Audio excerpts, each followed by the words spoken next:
No, she. Hey guys, welcome back to Rewatch Movie. I'm Mike, I'm Jay, and and you've heard of Elf on a Shelf. Today we have Snoop on a Stoop. Why do you have a black child girl? I don't have. It's not my black child. It's my wife's. She just told me about it. No, she decorated behind me, and it was Snoop on a stoop. And I was like, "How gay can you get?" Snoop on a Snoop a loop. Grab your green hat. We're going through the quad.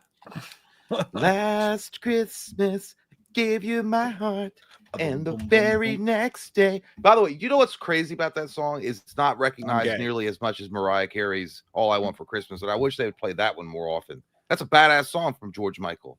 Yeah, sure, he got caught in the bathroom jacking the dude's wiener, but it's still a great song. Don't take that away. There's no getting caught doing that. Someone just He got caught. Yeah, he was doing it in the privacy of a stall, and someone walked in. He's like, "Is he jacking his meat?" It's like, "Yes, he is." That's what I'm saying. If there's no getting caught, he just got seen. Jack meat off.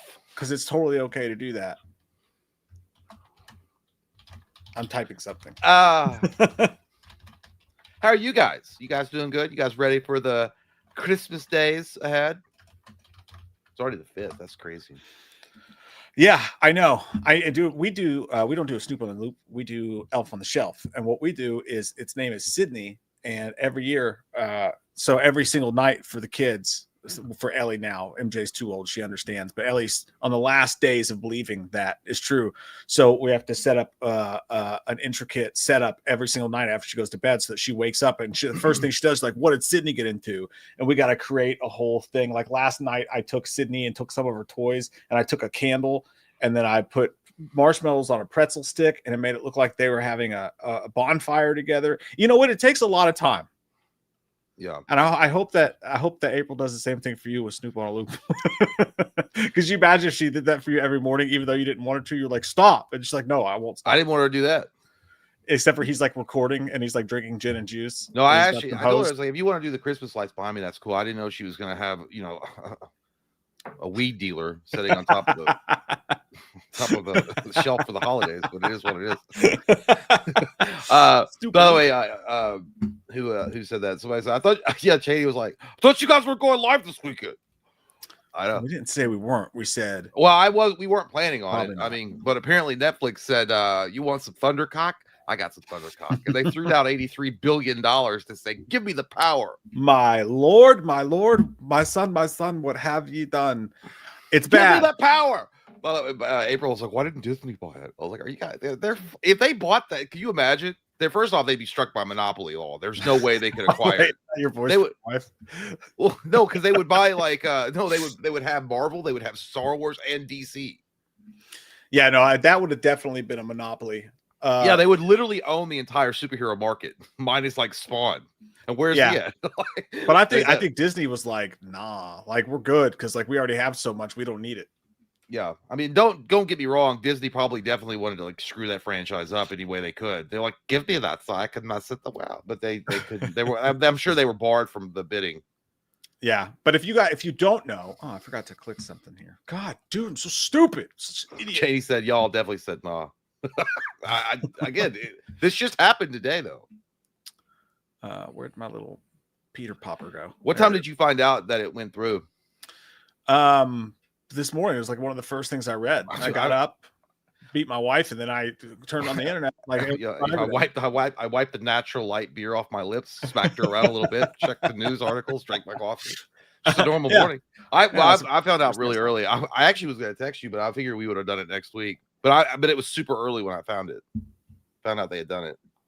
Yeah, well, it keeps. This is the reason we decided to go live tonight, is because it just keeps getting weirder. Like every 10 minutes, there's a new angle to this story and what it means, and it's dark.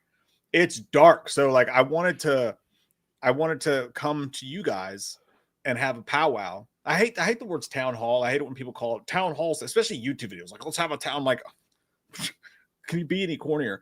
But like, like let's get together and just like lick each other's wounds. And that sounds fruity, dog. It looks like a girl. It's not a girl. It's Snoop. It's not a girl. It's not a trap baby. It's not. That sounds fruity, dog. You know what I'm saying? Let's all get around and smoke that weed. Yo, white people probably. God, he'll sell himself to anyone. Snoop Yeah, will. well. He's a marketing whore. Did you ever hear about that story about that security guard that smoked pot with him? No. The guy like told the security guard was like working, I don't know what event, and he's like, Snoop Dogg came out the back door, and he's like, you're not gonna not smoke weed with Snoop Dogg on the job. Like Snoop Dogg like passed him a joint. He's like, I had to. Yeah, I don't blame He got fired, but yeah, he got fired. But it was like it was Snoop Dogg. It's a once in a life. It's a security job. He can get another one. I don't know. I feel like Snoop Dogg's like he's so overused. It's like everyone's like, "Oh my gosh, Snoop Dogg!" It's like, dude, Snoop Dogg like literally sponsored my kids. I went to the school today because my daughter got an award for getting distinguished in reading testing. Just shout that out there. Good parents, good kids, it's good stuff. But like Snoop Dogg was there. He like announced the awards. Like, I mean, he's everywhere. Like, it's not special. He doesn't do anything. Like it's like Shaq. Yeah. At least Shaq has a show where he's like an announcer, not an announcer, but like a play, but like, you know what I mean? Talking head type dude. Snoop just shows up places and they're like, oh my gosh, we got a black guy to hang out with us. That's how they treat him. That's not what I'm saying. That's how they treat him. They're like, oh, it's crazy. We got Snoop. I don't care about him one way or the other. He just pops up now and again. He is literally everywhere though. Someone had said, or I just saw someone in chat. They're like better than Paramount. Paramount would, but then also people are saying Netflix is going to ruin HBO. That's another question I have. Is like, is Netflix going to absorb HBO Max, like the streaming service, into Netflix, and it's going to be gone, or are they going to keep HBO Max around? So much trickery, dude. So much trickery. So initially, I think we all assumed, yeah, HBO Max is gone. They just came out with another news story. Like I said, there's a news story about this every 10 minutes that David Zaslav, who, if you guys have never seen David Zaslav, okay, I'll show him to you. You could just go to your dictionary and look up Dick Goblin in the dictionary, and this guy would pop up because that's exactly what he looks like. This is him right here. Gobbler of dicks on the right there.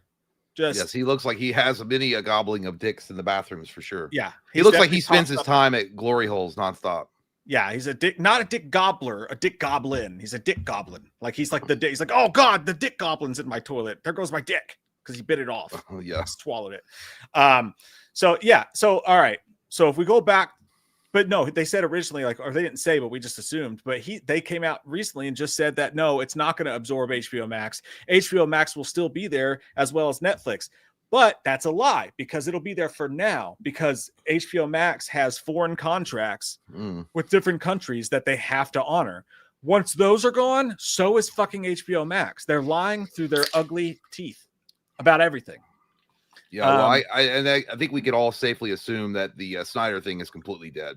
That's I don't think it's going to happen under Netflix. It could, but I don't think they're going to. The Saudis were your best hope for Snyder. We don't know that though. That's the thing. We don't know who the Saudis were behind. People were saying they were behind Paramount, but they could be behind technically anyone. And that's the thing. No one's saying who the Saudis are behind because they like to keep that shit hush hush. That's the cum sweat. I'm so yeah. I bask myself in. No, not you. He was talking about the guy in the David Zaslav picture. Oh yeah. No, that's also no. Cum sweat's cool. His is like beating kids. Kumquats. I don't know. Suffocated kumquat, perhaps. But let's go back to the beginning real quick. All right. So to talk about exactly what happened, everybody was bidding on Netflix, right? Just in case anybody doesn't know, or everybody was bidding on Warner Brothers. Because Paramount was like, hey, we want to buy this. And then Warner Brothers was like, nah. But then they were like, well, let's put it out for a bid then and see if maybe we do want you to buy it. So they put it out for a bid. Netflix bid, Comcast bid. Universal, I think, was a part of that with Comcast. But they put in their bids, and Paramount was trying real hard to get Warner Brothers, trying real hard. And then Netflix didn't even seem half interested. But then all of a sudden, out of nowhere, they're like, yeah, it's going to be Netflix. That got announced today. Yesterday, Paramount like literally wrote a letter, like a court filed document type thing to be like, hey, this is not fair. Like we've presented a better offer and they just don't want to sell it to us because they want to sell it to Netflix. That's bad for the industry. So now that they've announced, Netflix announced today that they have the exclusive dealing rights and they're going to be buying it. Paramount is allegedly putting together a hostile takeover, which is what I do when my wife doesn't want to sleep with me, but I really wanted to. I'm kidding. Out of Dead Money. The R word. No, what was it? No, not Dead Money. What's that movie called? President's Day. They're gonna take that shit by force.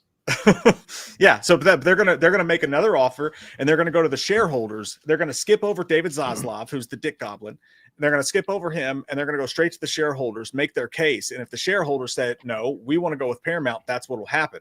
But for now, it looks like it's Netflix. And here's the other side of this. Dude, the industry has been doing this really crazy thing this week. And I've noticed it, and I don't feel like anybody else is talking about it. But all these media outlets like Hollywood Reporter and stuff like that are going out of their way. It's like a smear campaign against Paramount. Because Paramount's David Ellison is the guy who runs it now. His dad, I can't remember his first name, but his dad is a major old school Hollywood mogul, like one of the richest people in the world. And his dad's friends with Trump.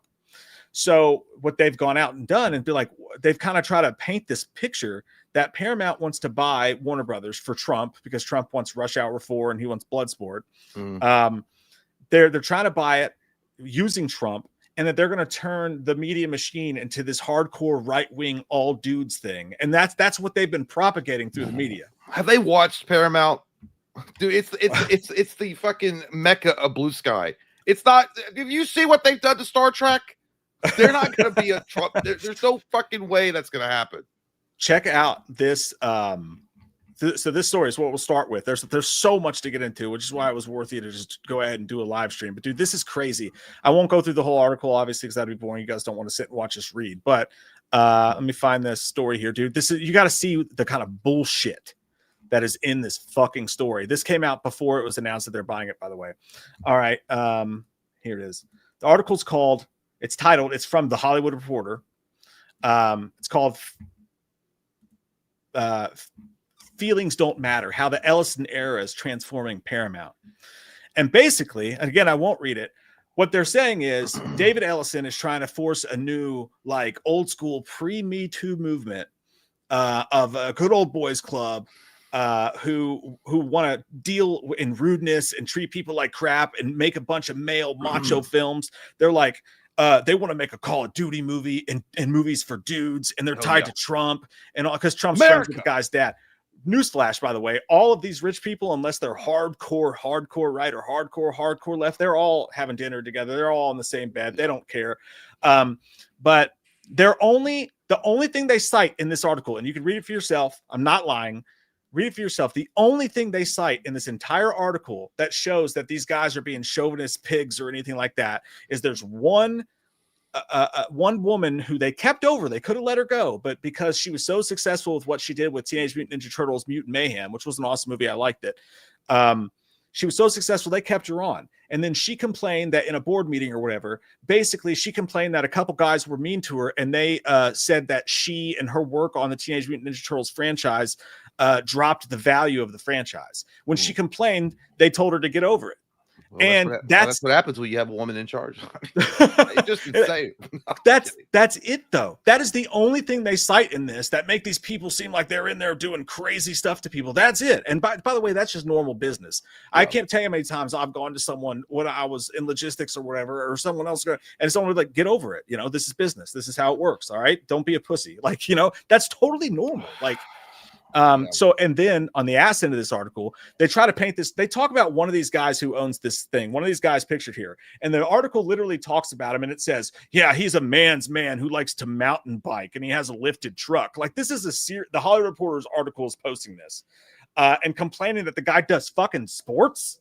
Like, that's a crime now. And then at the end of the article, they go, "Oh, by the way, Paramount also, apart from a Call of Duty movie, and by the way, they work with Tom Cruise on some of the movies that have changed fucking Hollywood for the better. Top Gun, Maverick, all the stuff they've done has helped the industry massively." At the end, they're all going, but we forgot to mention they are doing a rom-com with Brie Larson. Oh wow, that's a super right-wing thing, man. Brie Larson rom-com. These guys are crazy. Get him out of here. What is this, Fox News? They're doing a slavery comedy with Kendrick Lamar, and they run fucking South Park, who's that show is the most scathing jokes that has ever been done against Trump. And this article is just a total hit piece, but this is what you're seeing now. The reason I bring this up is now that Netflix has got it, you're watching people on the internet go, "Thank God the MAGA didn't get it. The MAGA didn't get it. I'm glad Netflix got it." While Netflix is openly telling you, we are going to shut fucking movie theaters down eventually. But you're like, "Thank God MAGA didn't get it." I'm not a MAGA. You know that about me. But this is the kind of crazy shit that is fucking happening. And now I'm off my soapbox. And we can call him. Well, I love Donald Trump. I think he's the greatest man to ever exist in the office of the Ovals. I think he's wonderful, and I will still say fuck Paramount. I don't like Paramount at all. I don't like Netflix either. But yeah, as far as like them feeding misinformation, making them seem they're part of the MAGA cult or whatever, yeah, I mean it's all dirty business in order for them to secure the deal. At the end of the day, though, I do.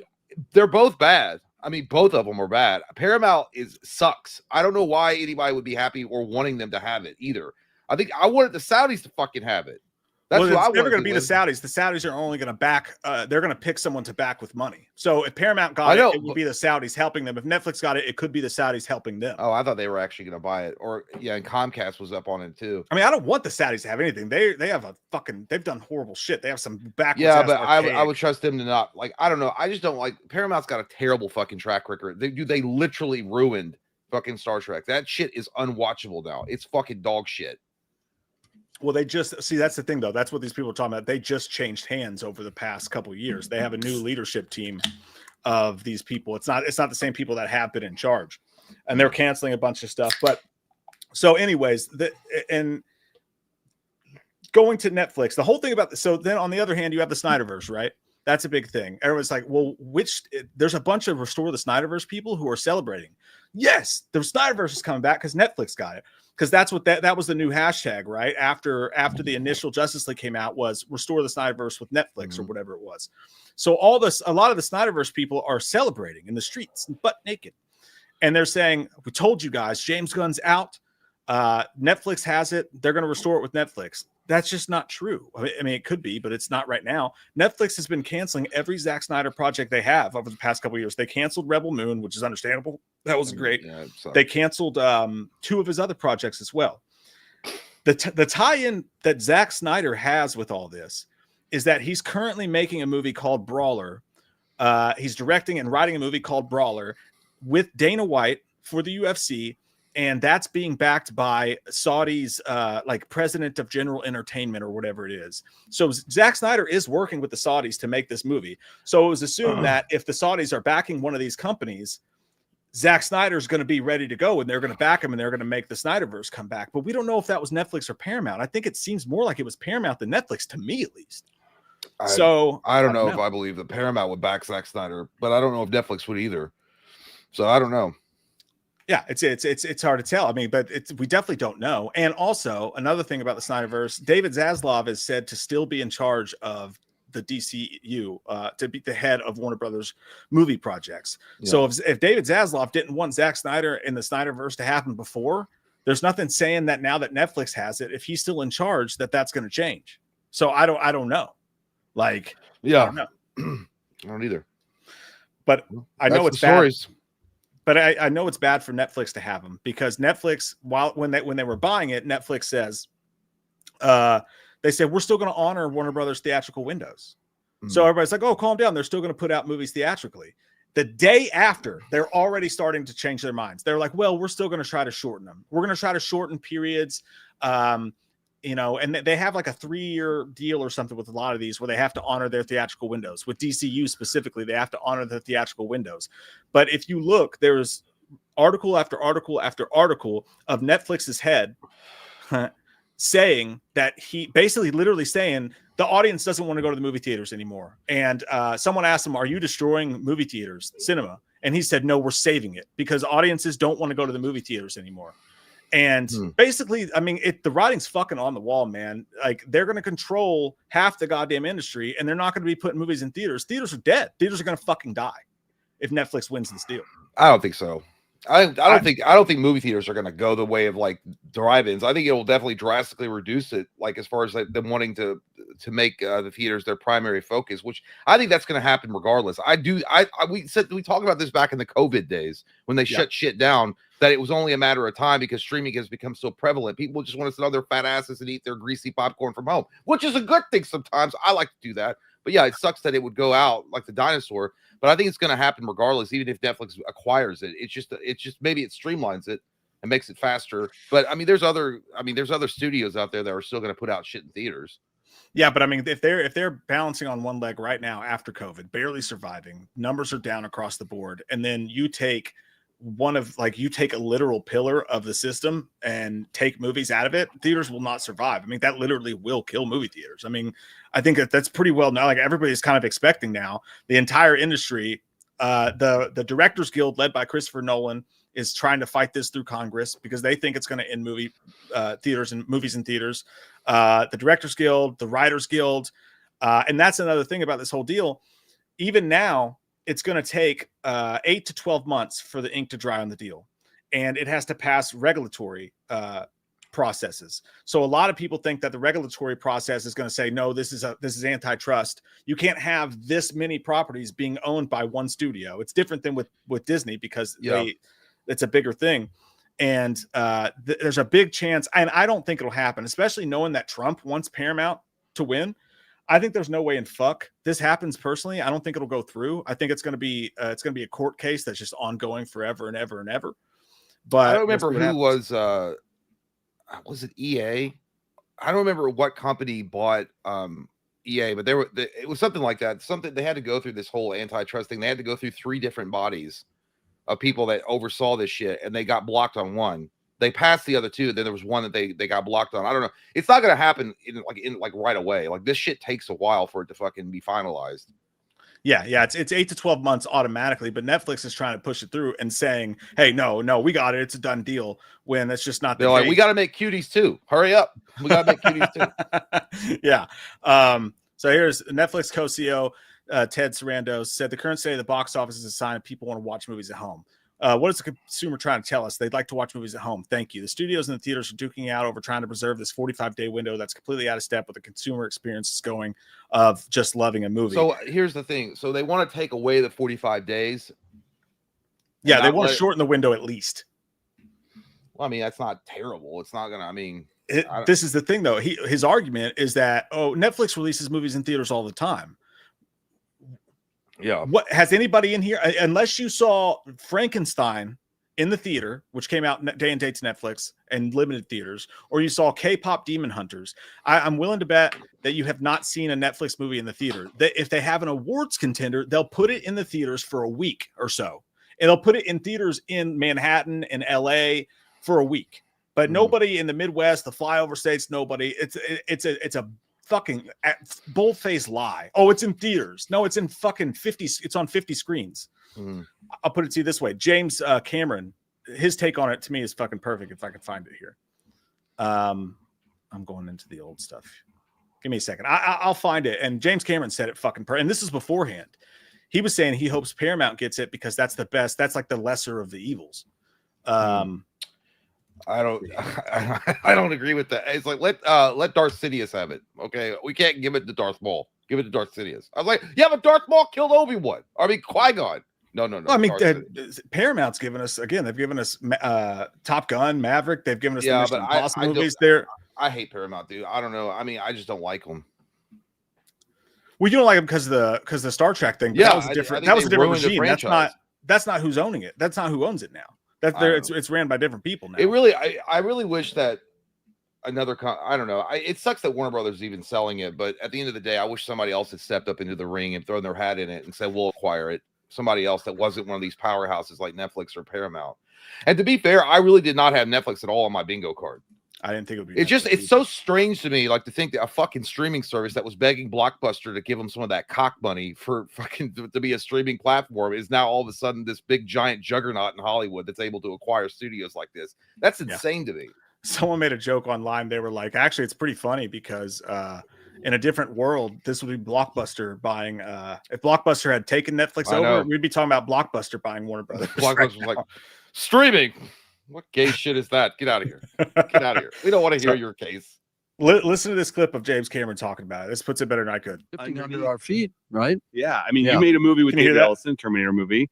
But what do you think of him buying Paramount and trying to take over Warner Brothers? I think he's the best possible choice. You do? Absolutely. Above Netflix, above Comcast? Oh, Netflix would be a disaster. Sorry, Ted, but geez, Sarandos has gone on record saying theatrical films are dead. Outmoded, yeah. No, theatrical is dead, quote unquote. Theatrical is dead. I don't know if he said that, but he said that it's an outmoded experience. It's a quote. For most. It's a quote, at least to the extent that you can verify anything. But now he's promising theaters if they buy Warner Brothers. I know, but it's he doesn't believe that. It's sucker bait. Yes. Right? It's sucker bait. And we'll put the movie out for a week.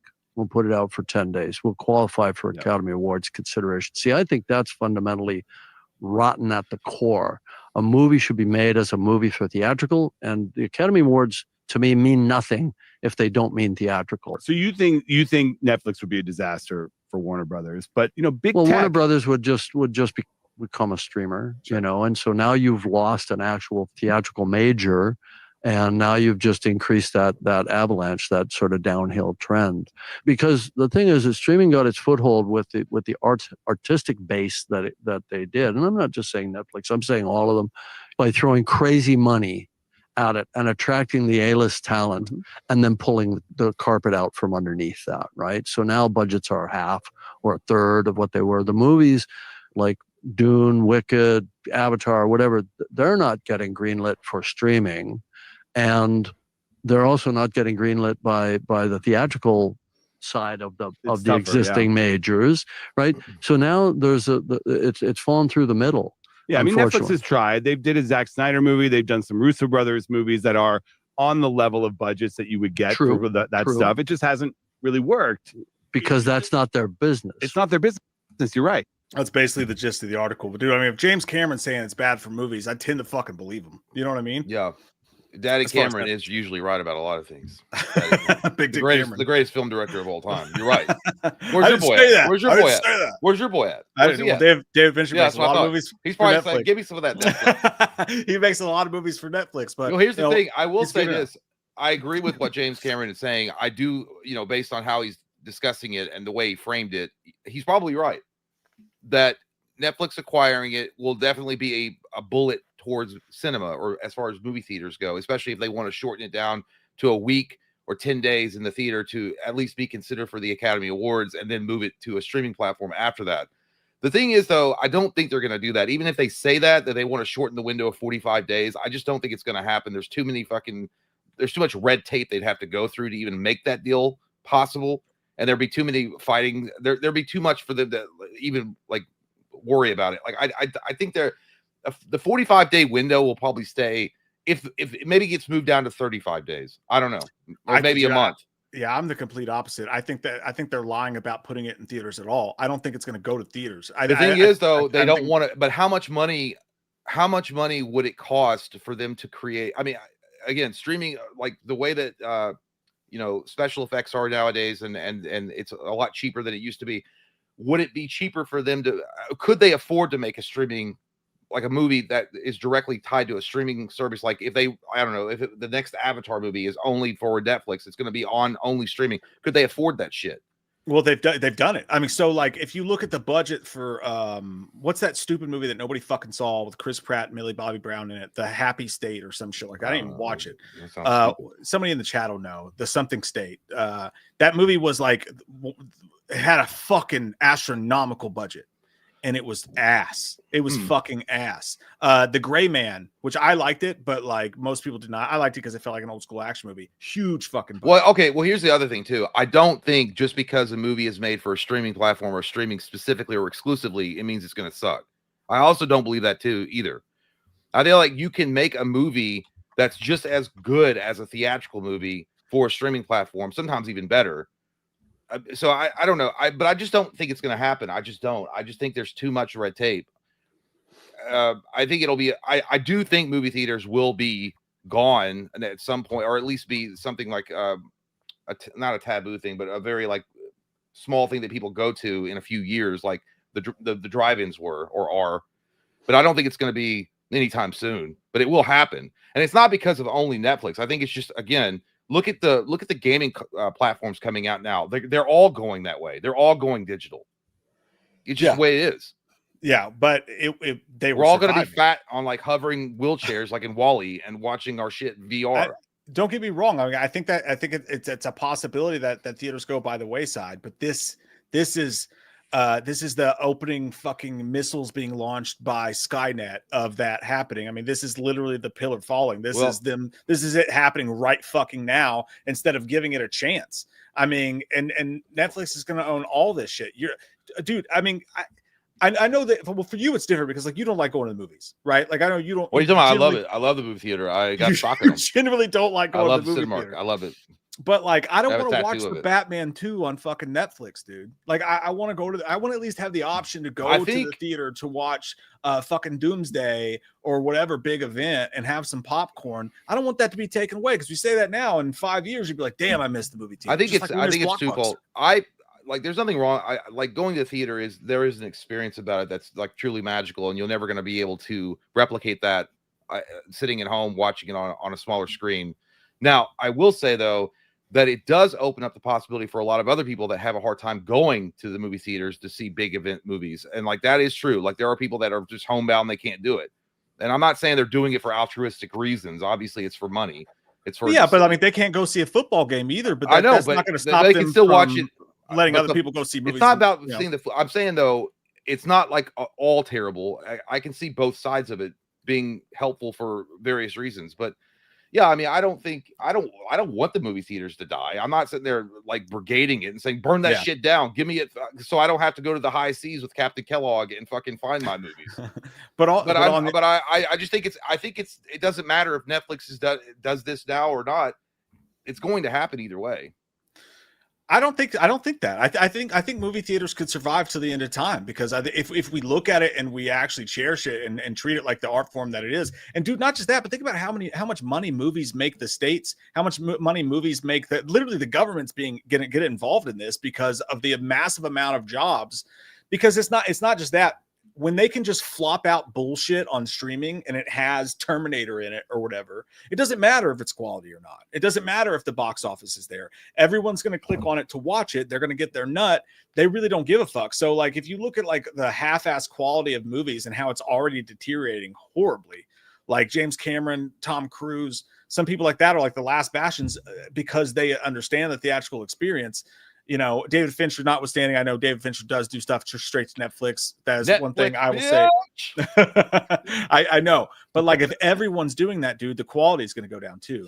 I think the quality is going to go down, and what used to be a giant summer tentpole film, seeing Independence Day in the theater, seeing Twister or whatever in the theater, is going to boil down to the exact same thing as the latest true crime. Oh God, have you seen the Murdaugh tapes or whatever? It's going to be hot for a fucking week, and then it's going to be gone. It's literally going to take the special fucking thing about movies, and it's just going to fucking cripple it. And it's going to turn it into YouTube content. It also makes you wonder, though, if it's going to breed more competitiveness with these bigger, larger studios having to compete with indie films that don't get a chance to be on movie screens because it's taken up by these big tentpole films.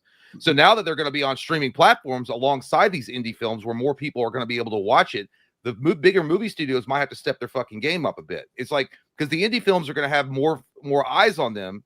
And they're going to be like, well, if most of it's going to be exclusively on this streaming platform, those big, like Warner Bros., like a Batman or whatever, they can't just put out dog shit, or like what Disney does all the fucking time, just put out dog shit in the movie theaters and take up all these screens, and these indie films. No, that's a really good point. I mean, that is a really good point because like as it stands now, if someone has an original idea and it has no IP behind it, they won't put it in a bunch of theaters. Or they'll put it in a very limited screening. Right. Yeah. It'll go to 500 theaters or whatever. Be it that. That's it. That's actually a really good fucking point.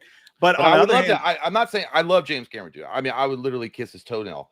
But I will say this about as far as like, I would love to get the perspective of like an actual indie filmmaker and what they think about it.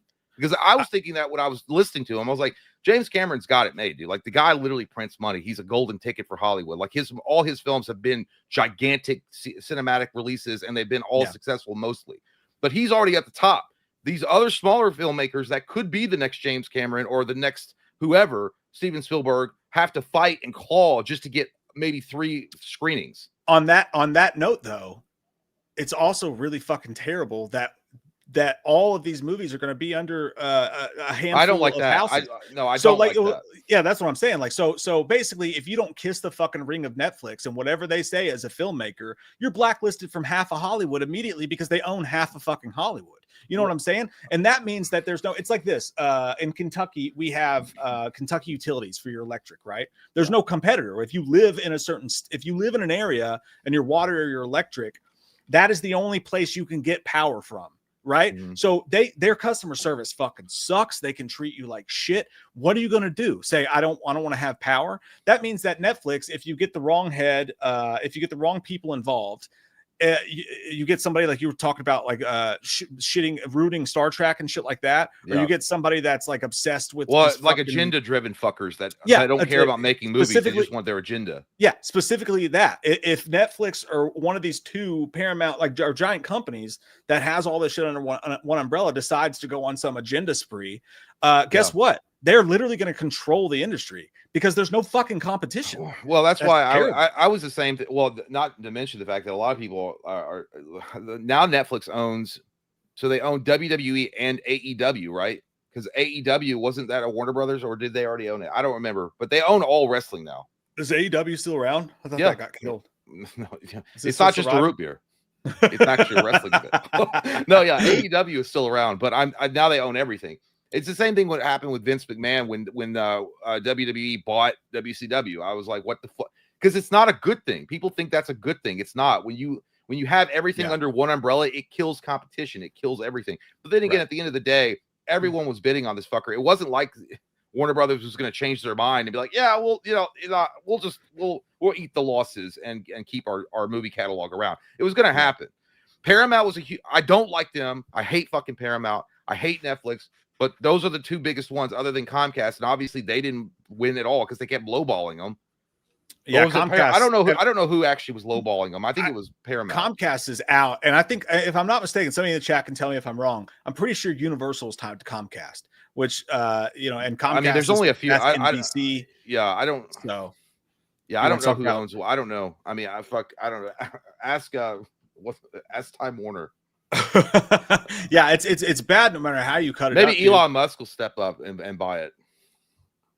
Oh god, that'd be fucking worse. At least it's not Netflix. I mean, but he won't. I mean, he only put together $44 billion to buy Twitter.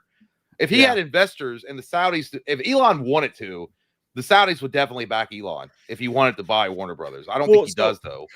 And for me, even I want the Snyderverse back. I would love to see them. I would love to see DCU coexist and just do an Elseworlds. Like, I think that would be great. You can have your shiny, happy Superman, you know what I mean? But you can also have your Zack Snyder Superman. I don't think there's any reason why that shouldn't be able to happen. But that won't happen because David Zaslav clearly is one of the people who does not want the Snyderverse to exist, and he's still going to be in control. So either way, it's fucking bad. Because how long will David Zaslav be in control though? At least a handful of years. Well, I mean, and then Netflix could always, I mean, if they want the Snyderverse back, they'll tell David Zaslav to go suck on a piccolo pipe and then he'll be gone. Well, yeah, and the Netflix people, the Snyderverse Netflix people have been saying, I don't know, Netflix wants Snyderverse because they love Zack Snyder. That was a couple of years ago, though, and they had a different head. The guy who was the head of Netflix at that time, I can't remember his name, but he said, then this is right when they were starting the Rebel Moon promotion and they were starting the Army of the Dead promotion. The guy said, he was like, we would love to do something with the Snyderverse characters, but we don't own them, unfortunately.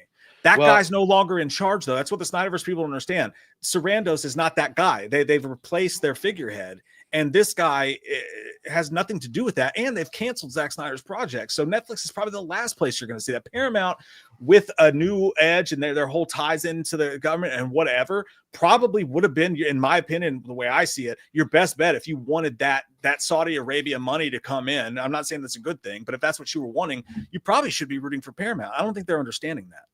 Yeah. Well, it's interesting. It's it's interesting to see what's going to happen in the next few years. Well, and again, I think this is going to be blocked at every fight. It's going to be a long time before, if they're even able to acquire it. And the antitrust laws that you're talking about, and whether or not they're going to bust them from monopoly, I don't know if they will.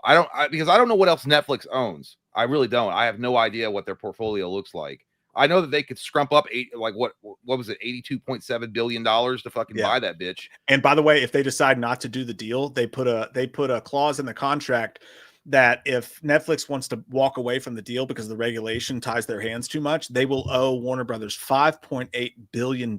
Yeah. They're not. That's what I'm saying. They're not gonna. I mean, they're gonna fight tooth and nail to keep this going. But dude, you know as well as I do, if Trump decides he wants Paramount, he will just block that shit. Yeah, I mean, he'll figure it out. He'll pull out his Cheeto dick and say, "Not today, not today."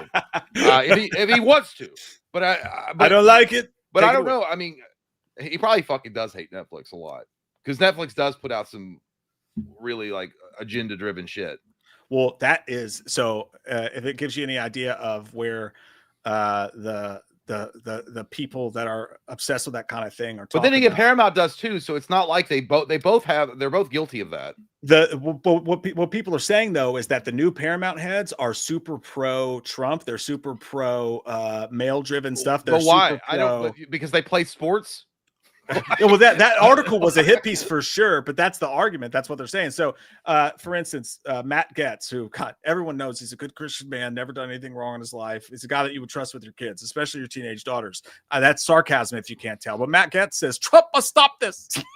The DOJ and Pam Bondi will surely see this as an antitrust violation and deeply harmful to the marketplace. The most massive content distributor lashing to a massive content producer / catalog will create a homogenized woke nightmare for the media. So, I mean, if you have any question where the right's at on this, they don't want Netflix to have it. Well, no, they don't. I mean, I like I said, like Netflix is known for agenda pushing shit. They are.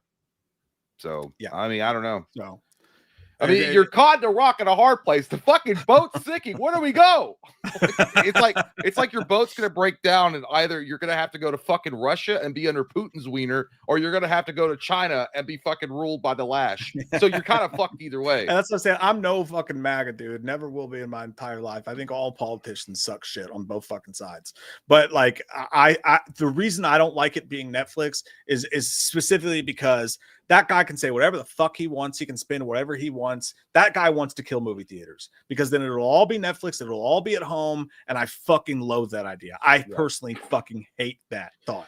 Well, again, it's going to be interesting to see what unfolds like later on down the line. But I think getting other perspectives is good too. James Cameron, I love James Cameron, like I said, but again, he's a massive, massive success when it comes to all of his films going to theaters and how well they do. And of course, he's going to not want that to be taken away from him. But also, you look at it from the other aspect of that, and you're like indie filmmakers that have to fight and claw, like I mentioned, just to get a couple of fucking screenings in theaters. They might be like, hey, you know what? It's not that bad. Now we get to level the fucking playing field and take on the big boys on an even, field. And that's something nobody's talking about. You made a really good fucking point. Welcome to the Thunderdome, bitch. Now you got to survive with limited budgets. Because you know what that could do? I mean, this is doom and gloom talk a little bit because it has to be in some ways. But you could also look at the positive side of it, that it could potentially make movies good. Because if you have to compete now with all these other shows that people will be able to watch, when they're released on a streaming platform, they're not gonna like just watch like the eye candy shit that they'll put out from Marvel, where it's brain dead, terrible VFX and sub level writing. They'll have to actually make a good movie. Yeah, but on the other hand of that, if Netflix is this super far left propaganda pushing machine, do you think any good movies are going to get lit under that? No, not 100%. But again, we don't know who's actually going to be in charge of what. We don't know who they're going to put in place of what. We don't know how they're going to move. And by the way, the market's changed dramatically. If you look at what it was in 2020 to what it is now in 2025, that woke shit or whatever you want to fucking call it. I don't even like using the word that much anymore because it's kind of a tired thing. But that agenda-driven stuff is already in the process of dying. It's been dying for a while now. People are kind of tired of that whole shit. They're tired of both sides pushing agendas. They just want to watch good fucking movies. Yeah. You don't need to sell me on a political fucking idea. I don't give a shit what a goddamn movie has to say about what's going on in the real world. The whole point of a movie is to escape the real world. So just write a good fucking movie. I agree with that 100%. I do have to pee though, and we'll get to your all's thoughts on it because I know there's going to be a lot of them.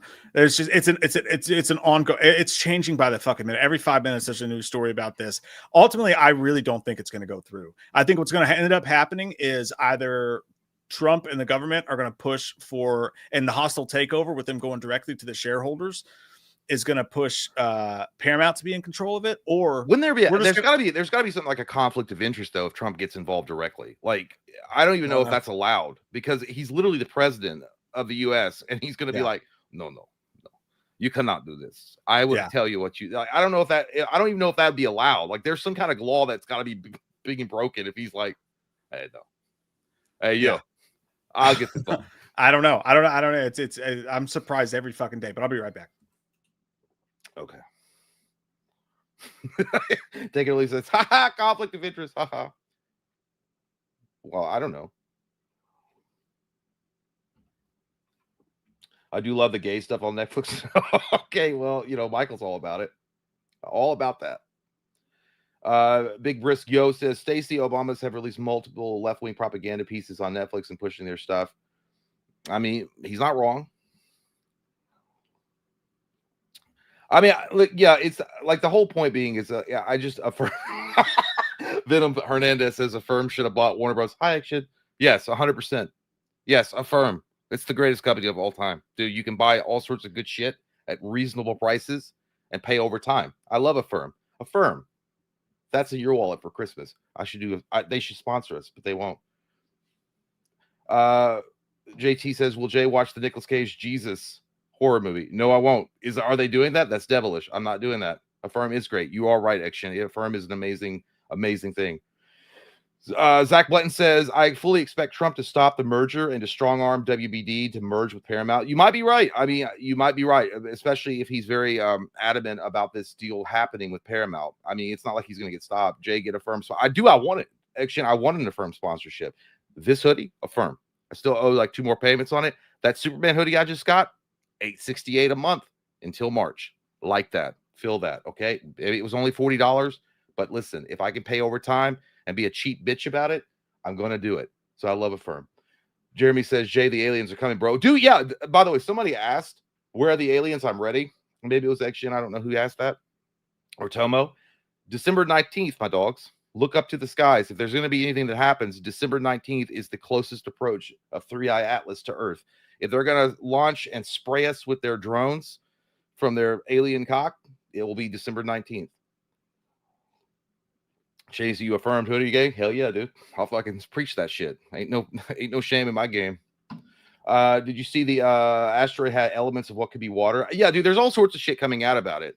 Like, I wish that, I mean, we knew this fucker was coming, right? We knew it was going to be like really close to us by December 19th. I know it's not exactly like just launching a fucking drone up there to go look at it, but we're goddamn advanced, right? We should have had something pointed at it. We got the James Webb telescope that can literally see the goddamn Uranus of a black hole 1 million light years away. Why couldn't we have turned that bitch on it and zoomed in on it? If there was like aliens hanging out, we would have seen that shit. I don't know. Jeremy says, right before Christmas, ain't that a bitch? Yeah, dude. It's crazy. Tomo says, woke is just a dog whistle term and means a little. It definitely has lost its meaning over the years. I just think it's stupid. It's just like the word grifter now. It's everyone, if you disagree with something, you're a grifter. If you don't like something, you're woke. It's so gay. The whole fucking thing has gotten to a point where it's so dumb. But yeah. I said chocolate. Big Brisk says, Google it. Do you need everything spoon-fed to you? Yes. No, he wasn't talking to me. I think he was talking to somebody else in the chat, but he could have been talking to me. I don't care, though. I still love you. Even though you talk mean to me, I still love you. Let's get to what some of you guys are saying over here, because again, there's got to be stuff we haven't even touched on because there's so much crazy shit going on.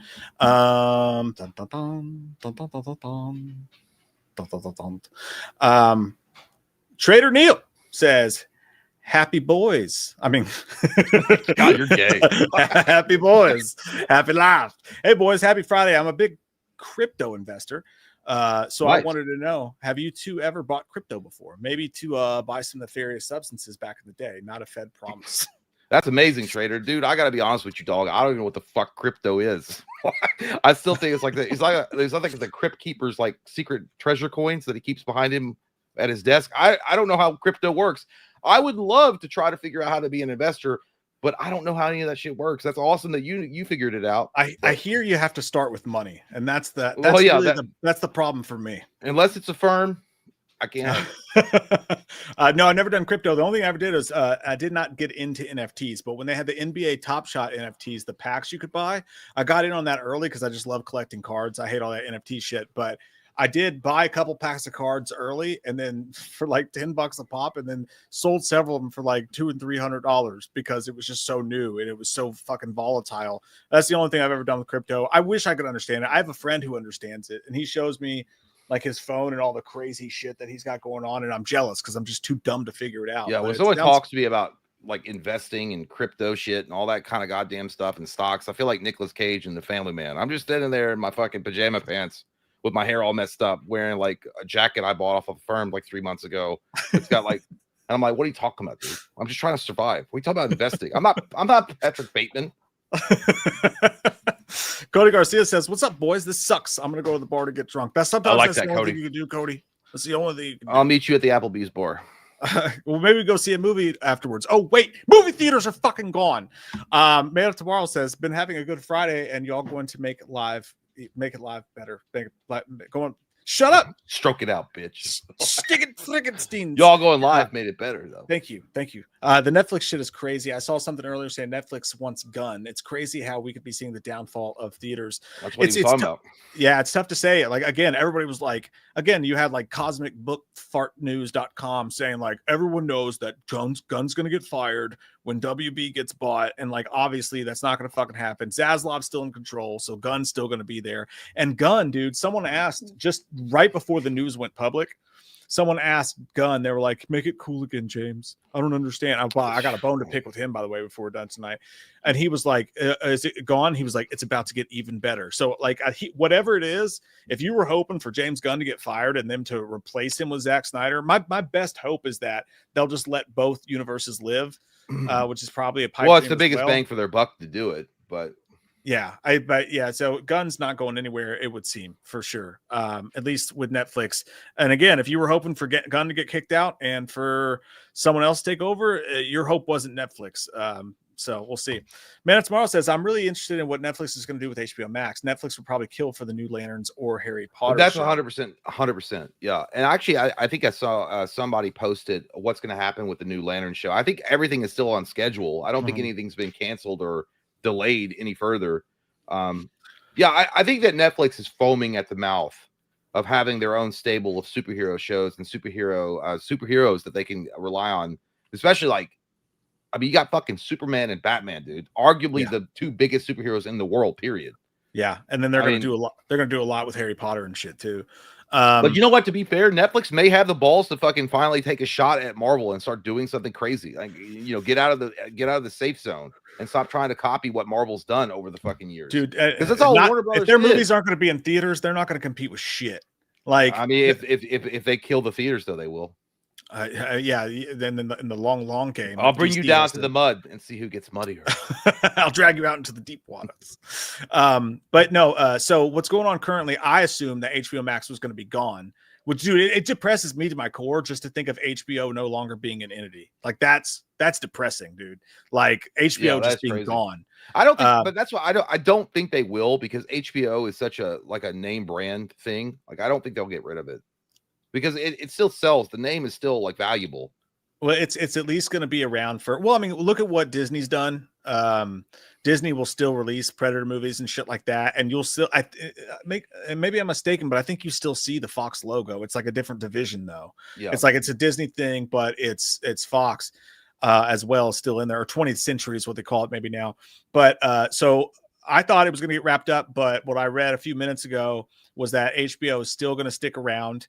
But they don't say for how long. That's what I'm saying. Like, Netflix is like, no, we're still gonna do WB's theatrical window, but they don't say for how long. They have an agreement through 2029. Someone was like, don't worry about it. They have an agreement through 2029. It's like, oh, great. We have 4 more years of movies in theaters. Great. What am I worried about? Are you kidding me? They're gonna keep their agreements for a while. But I think eventually there's a very good chance HBO is gone and just never seen again. Which the cheap whore in me is like, I mean, if HBO Max is absorbed into Netflix, I get Netflix for free through T-Mobile. If you don't think they're going to raise the price of Netflix after this, they will. No, they will. But I get it for free through T-Mobile. for now. But yeah, so that's Man Smart. Thank you, dude. And then over here, we got what's your name? What's your name? What's your name, dog? What's your name, dude? Oh, that's Byron. He changed his name. Why did you do that? You fucking asshole. What'd he you wants do to that? hear you say it. Say it! Dead of Summer is a good TV show for only one season. I never saw it. Never saw Dead of Summer. Lights Out is a good boxing show with Holt McClaney that lasted 1 season on Netflix. He also says, that man with that name says, greatest 1v1 rolling on the top dog. Revenge of the Sith, Anakin versus Obi-Wan goes crazy. That is one of the best fight sequences period in a Star Wars film. It is. Duel of the Fates, all of that, the music, the set piece, the choreography between Ewan McGregor and Hayden Christensen in that fight scene. Yeah, you know what? It probably is the best that I've ever seen. Period. Now, I will say people did hate the Obi-Wan miniseries that they put out on Netflix, or was it not Netflix, but Disney Plus? But that fight sequence that he had with Vader in that was pretty cool too. But Revenge of the Sith, you're probably right. It probably is the greatest 1v1. My 1v1s go straight through and into action movies. I think directly of Broken Arrow, Christian Slater versus John Travolta at the end. Great fist fight. Freddy vs. Jason's a good one as well. That was a great one. Well, I mean, Rocky and Drago. Yeah. Oh, yeah. That might be the greatest cinema fight of all time. Maybe so. Bruce Lee versus Chuck Norris was an all-timer. That was a big deal. Jean-Claude Van Damme versus Sylvester Stallone in The Expendables 2 was a good one. We got to finally see that happen. We could have, yeah, I know, but it should have been Seagal. Yeah, or at least Jean-Claude should have been the good guy. Actually, Jean-Claude killed that shit. As a bad guy, it was great because you never seen him in that role. I thought what we all wanted to see, or at least what we wanted to see, was Steven Seagal join the Expendables and have that moment between Jean-Claude Van Damme and Steven Seagal fighting each other. That would, and by the way, that would have fed families, as the kids say. Yeah, well, the whole rumor was around Hollywood, especially with Fat Seagal, is that he didn't want to lose a fight. He never wanted to lose a fight. So you could sell it to him, be like, no, you just got to get punched in the face a couple of times by Jean-Claude, and he'll make you smell his crotch with his big legs because he stretches a lot. But then you're gonna wind up beating him, and he's like, I agree with that. But then again, I also heard that Steven Seagal didn't want to be like, he wanted to like flawless victory. Yeah, the whole fucking thing. He didn't even want it to be close. By the way, R.I.P. to Shang Tsung. I can't say the guy's name, dude. Yeah, Kerry something. I can't say his name. I don't want to disrespect his name, but dude, yes. Apparently I was shocked to see it. He died of complications from a stroke that he couldn't recover from. But damn, dude, I didn't even know he was sick. But dude, that like, I know the guy has done other things in his life. Obviously, he's not just Shang Tsung, but to me, he always will be Shang Tsung because that's what I just know him from. But dude, goddamn, he was a fucking awesome actor, awesome Shang Tsung.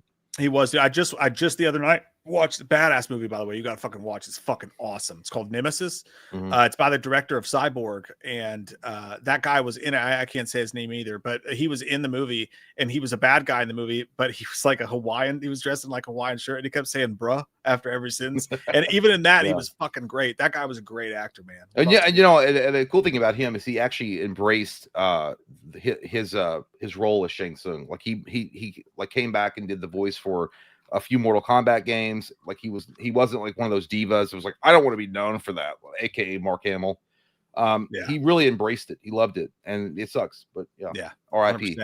Michael Parton says, I just hope nothing bad happens to New Line. That's another thing. Warner Brothers owns New Line. What does it mean for Freddy in a perfect world? Could be that they get to make it. They're going to make it happen.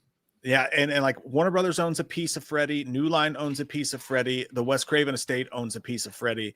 It's unlikely, but if this were to shake some foundation loose where they were able to make Freddy happen, that would be a good thing. Well, here's the thing too. I'm not saying I would want it necessarily, but what if they revive Freddy's Nightmares and put it on Netflix? I would watch the fuck out of that, dude. I mean, they could. I mean, Robert Englund probably like, hey, give me like $5 million, I'll be in the makeup show. That's and really, dude, that's my thing. Like, I understand what you're saying about independence and stuff like that, but like, what has Netflix done, man? Like, what have you seen from Netflix over the past 10 years that makes you go, that's the fucking studio? I mean, they had Stranger Things, right? They bought Cobra Kai when it was already a YouTube thing. What original thing has Netflix done that you enjoy? I mean, like, well, there's not a lot. I mean, I can't think of off the top of my head, but you bring up Cobra Kai. Cobra Kai was like a YouTube thing, and then they did take a chance on that, and then a lot of other studios passed on it, I'm sure. Like, let's see here. Okay, now I got a list here. Let's look at this, by the way. Speaking of when you look at Netflix doing original programming, this is what they're about. Okay, you got obviously Stranger Things is their stalwart. That's the big thing.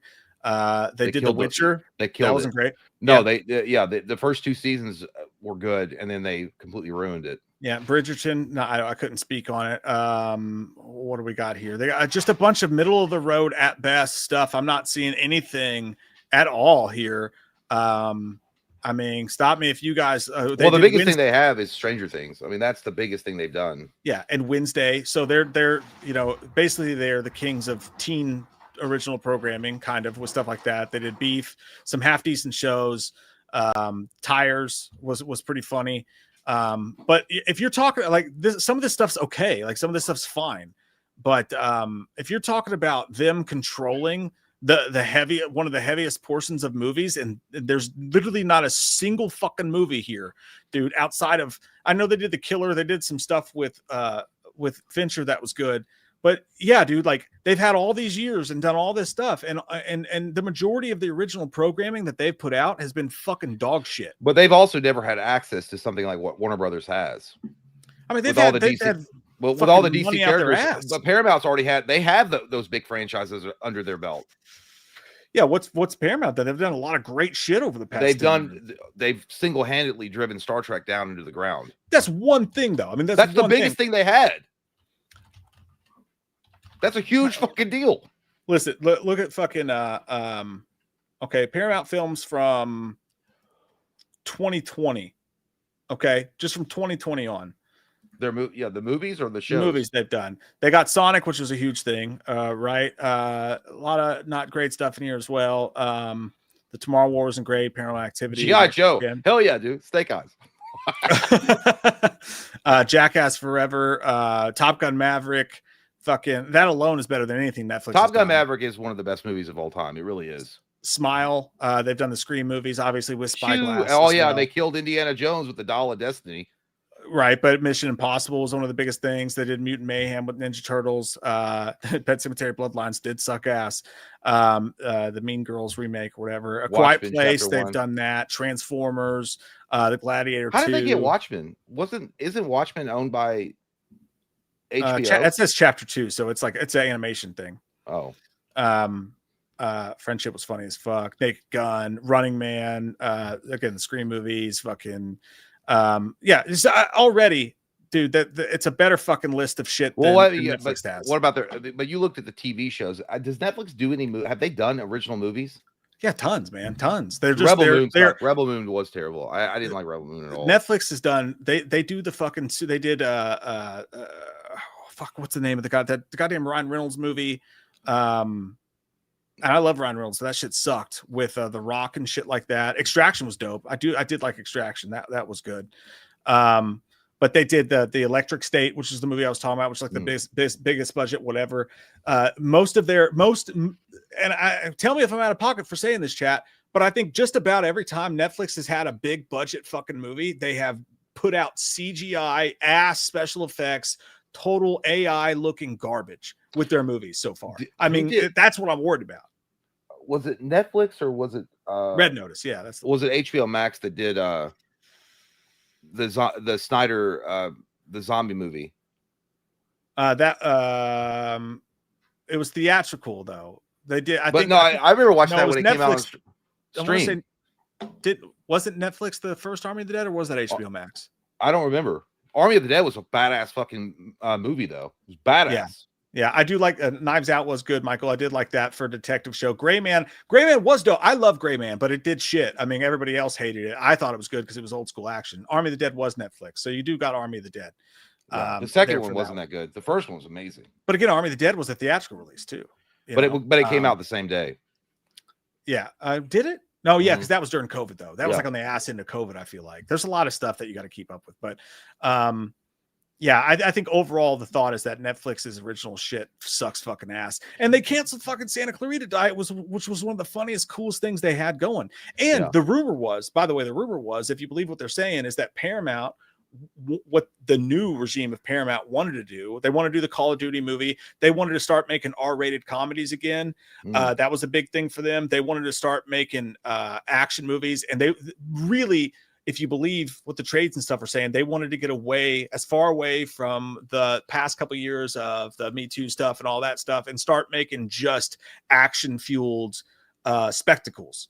So from that angle, forgetting all the woke and the political shit, that's the kind of for movies getting involved in politics has always been bad. So Yeah. for me, that would I wanted Paramount to win based on that. I don't give a fuck about all the Trump shit. I don't care. Like whatever. These people are all in bed together. Well, I don't remember who it was that kept lowballing them. I think it was Paramount. They kept no Paramount was giving them the best offers, and they said, and they literally. I think that I thought Warner Brothers was like, no, you're going way too low. What they were offering was like bullshit.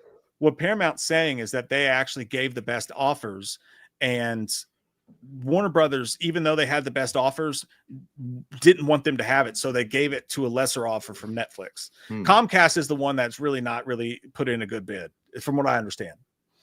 So I don't know. Yeah, it's crazy. You know, it's hard to see. Jay eats pumpkin pie while watching Scream 3.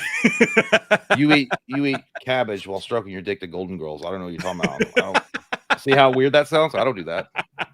Munchy Cheese, dude. That guy, I just want to hang out with him because he's eating pizza and his name's Munchy Cheese. Now that Netflix owns Freddie, they're going to be shitting out movies, shows left and right. A little nervous about Netflix, Freddie, but ready for it. Dude, it's not fucking Warner Brothers that was holding Freddie back. It was probably the Wes Craven. Well, we think, but maybe it was also they weren't offering them a deal they liked. I mean, you never know. Warner Brothers was counting pennies, dude. They were not. They had lost a shit ton of money on films because they went the wrong direction, and movies weren't making the money that they should have made, that they projected it to make, and they were spending a fuck ton of money on these movies. Like, again, I know that people like the Superman movie, the new one with Corn Sweat, but it was projected to make way more than it actually made in theaters. Made $55 million less than Man of Steel. Yeah, even though people will bitch about that and they'll cry, they're like, well, actually, you got to take into account all that. It doesn't matter. They projected it to be $1 billion movie, and it didn't even get close to that. All right. So they spent a fuck ton of money on certain projects that just didn't pan out, and it cost them a lot of money. So maybe they were thinking to themselves too, while looking at something, while we love it as horror fans, the Freddy Krueger franchise, like, we're not going to invest that much money into it. We're just not. And then they were probably giving deals to the Craven's estate, and they were like, well, we can offer this. And they're like, that's too low. And they're like, well, that's all we're going to do because we don't want to take a chance on it. Netflix has, but I'm saying Netflix could have the suave about them and the money to be like, we want this shit to come to the screens again. We want Nightmare on Elm Street. If I had to guess, dude, if I had to guess, and nobody with Nightmare, nobody knows who's holding it back. Literally, people in the industry cannot tell you why there's not a Nightmare being made. Yeah. I don't know. It's the weirdest fucking thing. And Mike Flanagan came out and said, I've been trying to pitch it. I don't know who to pitch it to. If I had to guess, I would think it's the Wes Craven estate because they know how Wes felt about other people making his movies, and they're just saying, no, we don't want to sully that. And if that's the case, if you think that the Wes Craven estate's going to go, no, I don't want New Line to make theatrical films because we want to respect Wes Craven's legacy. If you think that's the case, then you'd be crazy to think they're going to go, but we're good with a Netflix original going straight to streaming. There's no way in fuck they would do that. Yeah. If that's the case. I think it's money. I think it comes down to money. I don't think that I just think that Warner Brothers was at a point they were like, we're not going to spend that much money on a horror franchise from the 80s. That is not because they put out that remake, which did dog shit for them. No, the remake made money. It just did. It made money, but it looked like shit in the eyes of fans, and that's why people were like, they were dog shitting all over it when the reviews came out. Yeah, they probably saw that and they're like, well, we don't want to do that again. Yeah, and I wonder what it means for Jason as well. Of course, Jason's owned by different things, so it probably doesn't matter. Top Wigger, that's his name. I just read it. He says, remember when GTA 5 added first POV? It was such big news, but fell off real quick with how the mechanics work for it. You got to, if you play GTA before, and when you play GTA 6, I don't know. For me, and I hate to say this because it makes you sound like a douchebag, but I love GTA and I love Vice City. But when I went to play the new game, I felt like I was too old fucking for it. I was like, cool, you can pick up a hooker. All right, I'm done. Yeah, I like GTA 5 a lot. I only played it to beat the campaign. I never really explored it after the campaign. But yeah, I know what you're saying as far as like them adding POV, and it was big news. But here's the thing, dude. I just want GTA 6 out now. Like please God, no more delays. Like, holy fucking shit, dude.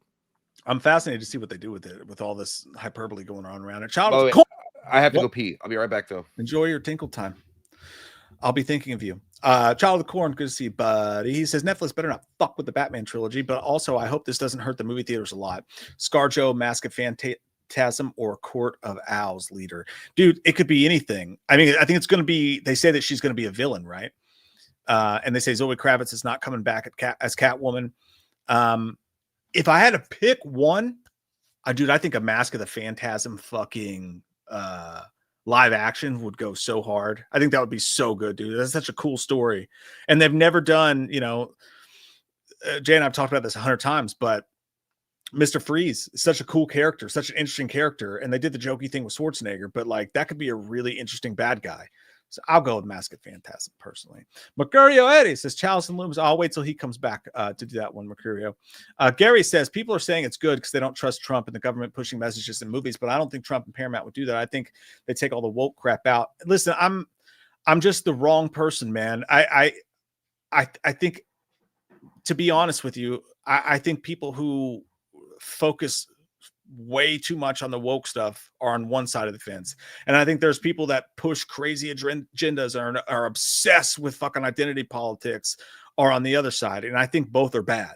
And that's like the most unpopular thing. You will not get anybody agreeing with me because everyone it feels like a polar fucking opinion about it. So I almost like hesitate to even talk about it because I'm like, I think focusing on, oh my God, is this woke? It better not be woke. It's fucking insane. And I also think that, yeah, Hollywood does push agendas and it's fucking gotten ridiculous over the past 10 years. So I just have a middle of the road opinion and nobody wants to hear that.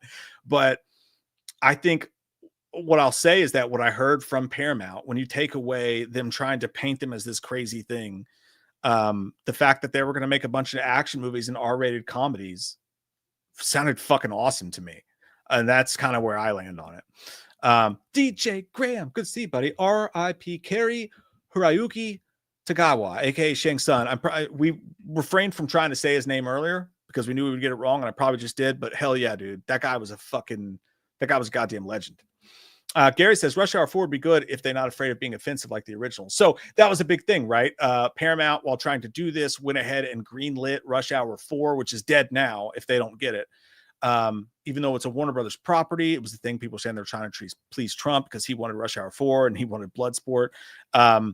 I'd like to see a Rush Hour 4. It was going to be directed by Brett Ratner, and he was one of the people that got canceled during the Me Too movement. And that's one of those things too. He got accused of a lot of sexual harassment stuff, but he was never convicted of it. So you don't know where to land on that stuff. Rush Hour 4, to me, I'll say this: those kinds of movies are the kinds of movies I miss.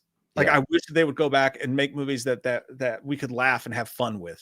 I do think it's funny that you think about having a conversation with Donald Trump, and he's the president of the free world, and he's sitting there in the Oval Office, and he's drinking his Mike's Hard Lemonade if he drinks, because he probably drink Mike's Hard Lemonade or Zima, and he's like, and they're like, and you're just talking about national security or something like really important for the country, and he's like, you know what I really like? I like the Kumite. I want the Kumite to come back. I love Jean-Claude. I love Jean-Claude Van Damme. He literally did. He was like, I want to see him. I'd like to see Bloodsport. I love Bloodsport. And he was like, there's something about that when he beat Chung Li. Or what? It's not Chung Li. I don't remember the guy's name. Tong Po? No, Tong Po was that was a kickboxer. What was his fucking name? I swear it was Chung Li. It's not Chung Li. I know that's Street Fighter, but it's something like that. Fuck it. But he was like, that's a great movie. It's an American movie. I was like, yeah, but you know that Frank Dukes is full of shit and never really happens, is what they say. He's like, that's irrelevant. Right. That's irrelevant. I just think it's funny that the president of the United States is sitting around the Oval Office sipping his fucking like soda or whatever. And he's like literally talking about, I'll back him if Rush Hour 4 happens. I think it's so fucking funny. Yeah. Like on one hand, like I agree. Like the president choosing what movies, no matter. I mean, if I had the power, I'd do it. The president choosing what movies is fucking insanity. But on the other hand, I'm like, Bloodsport did rip. Yeah, I was like, you just gave a vote. I agree with you on that. It's like, hey, I was like, why'd you vote for him? You like his policy? No, he likes Bloodsport. Show them the Demac that touch. Michael Parr says Call of Duty movie sounds bad. Actually, dude, the Call of Duty movie is the simplest thing in the whole world. I mean, it's the simplest thing. You literally, all you have to do what they did with Cloverfield. Find a badass military script. Slap Call of Duty on that bitch and call it a fucking day. Because Call of Duty throughout the games, they've had every goddamn war there is. You could pick anything. It just has to be a military movie. Slap Call of Duty on it. Throw in some of the guns from the movie or whatever, and you've got a certified marketable fucking movie. I don't see what's wrong with Call of Duty. Call of Duty, I never really played it for its story, except for the first Modern Warfare, and I think Modern Warfare 2, the story of like Soap and all that whole thing. It was a great story. It was actually really good. If they focus on that, good times. But honestly, like an actual movie based around Call of Duty, I just don't. I mean, personally, I just don't give a shit. I think most people that play Call of Duty nowadays, the majority don't play it for the story. They play it for the multiplayer. They probably don't even. They probably just skip the storyline completely. But just the IP alone would drive people to the theater, like Minecraft. Yeah, Mercurio 80, it would. When you were gone, asked Charles Loomis, you should buy WB and restore the Snyderverse. Do I look like Daddy Warbucks over here? I'm struggling just to keep Michael locked up in an asylum, begging the government for government cheese to keep the goddamn lights on. And you're talking about going and buying Warner Brothers. You don't want a bitch. I have no time and money to buy that, and I wouldn't want to. Listen, as a doctor, I make a pretty good salary. When I was a doctor, I've been suspended for 6 months for taking naps with the hot nurses. But if I could, I would restore that goddamn Snyderverse and Aqua Woman and her red hair in a second. Gal Gadot, I'd have 7 Wonder Womans, and they all have a pillow party. You want Amber Tudd back in the movie theater? What are you goddamn crazy? I don't care about you let what her she pet did. you. I care about how she looks. She is hot. You can't deny that. That's a fact. Those are characters that we were playing, everybody. Don't get mad at us. Gary said Netflix made Laura Croft built like a man, and she had a group of diverse friends helping her. And now they have an old Sam Fisher playing second fiddle to a new female character. I don't know about that. I don't follow the thing, but from what I understand, I know there was Netflix controversy around it. They manned her up a bit, and people are not happy about it. And that's a Netflix-ish thing. Like they get accused of that a lot. Michael Parton said, "I hate that Paramount Horror is run by Hamada, Walter Hamada." That is, dude. I was fucking feet. Never mind. I'm thinking of something else. Well, I think Walter Hamada was in the news for some bullshit. I don't know, not long ago. He was involved in some of the WB stuff earlier on. Now he runs Paramount Horror Division. All I know is that when I was at Fantastic Fest, it was like a pre-movie party for that Primate movie, and everybody's packed in there like sardines because it was free drinks and it was a shit show. But I looked over and I was talking to a group of people, and I was like, "Is that Walter fucking Hamada right there?" And the guy I was talking to goes, "Oh my God, that is fucking Walter Hamada." And I was like, I thought about going over and asking to take a selfie with him, but I feel like that would be unprofessional. He goes, "No, fuck that, dude. I'm doing it." And him and everybody I was talking to in the group fucking ran over to Walter Hamada in his suit, talking to people. And like, I recognized him first. Hey, Walter, I recognized you first. I said, dude, he sat like 2 feet from me during the screening, and the whole time I was like, "That's Walter fucking Hamada." I would have been like, because the way that you handled that Cyborg situation was fucking stupid, you idiot. I couldn't remember the exact decision. Wasn't he involved in the controversy around the actor that played Cyborg in the Snyder? I don't know. I thought it was. Well, he was in charge of Warner Brothers, right? At one point, right?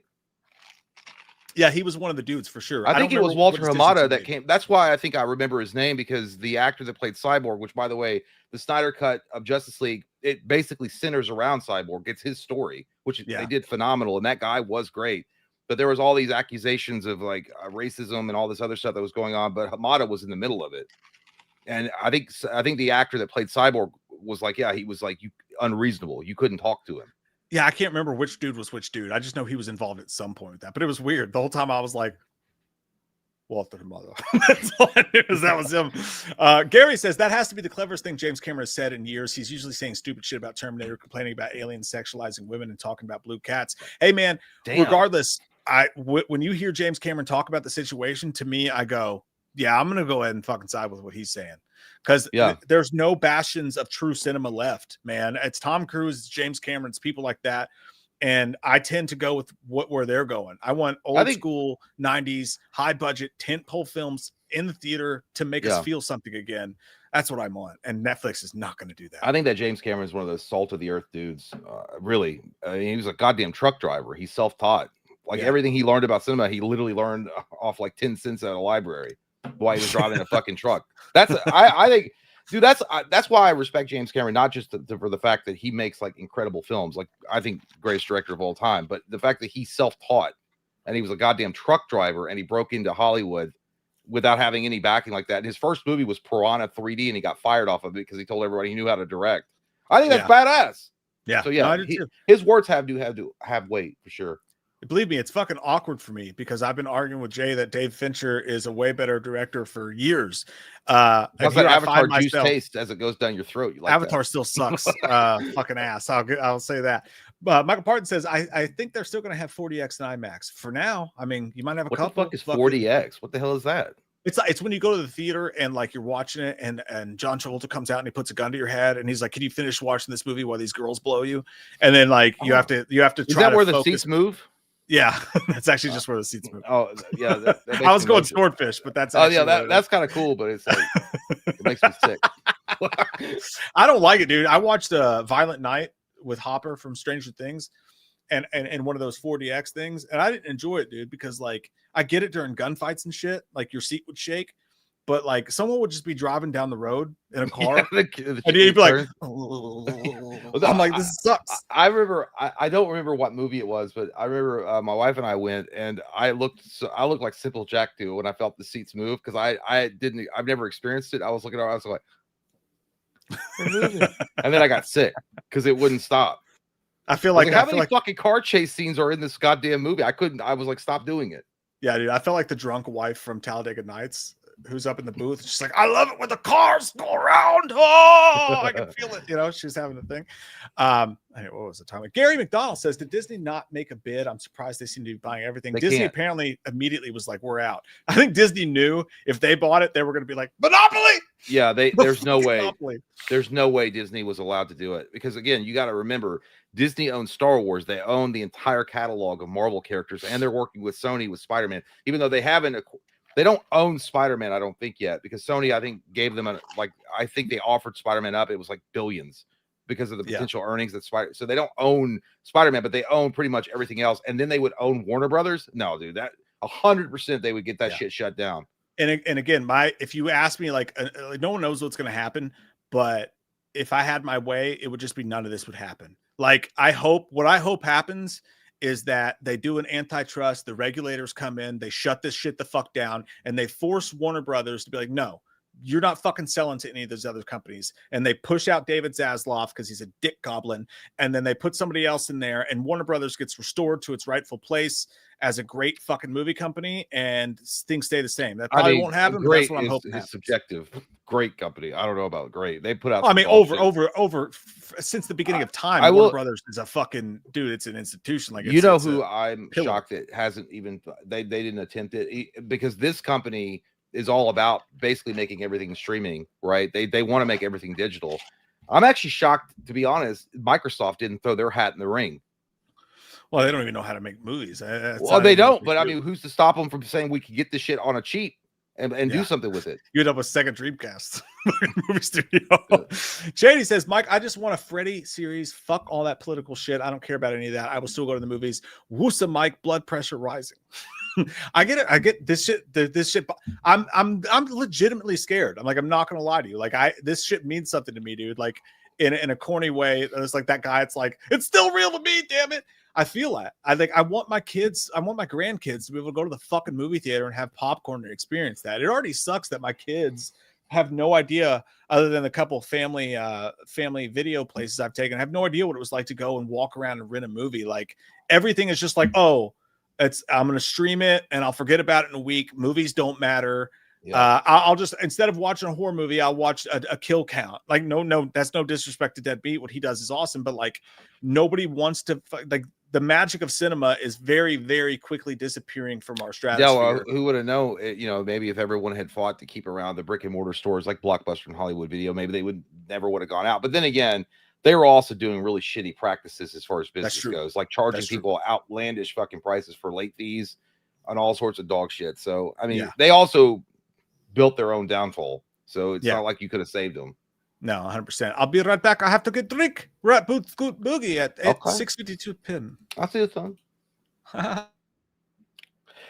Boot Scoot Boogie. Thank you so much. Says, thank you, too, for everything you've done for me. I've been watching almost 9 years now. Hell yeah, dude. Thank you. Two amazing human beings. Love you both. My top YouTube channel. We appreciate you, man. Really nice words. Thank you for watching this bottom barrel entertainment on the internet. Really appreciate you, Boot Scoot Boogie. And I like your piercing. Looks good.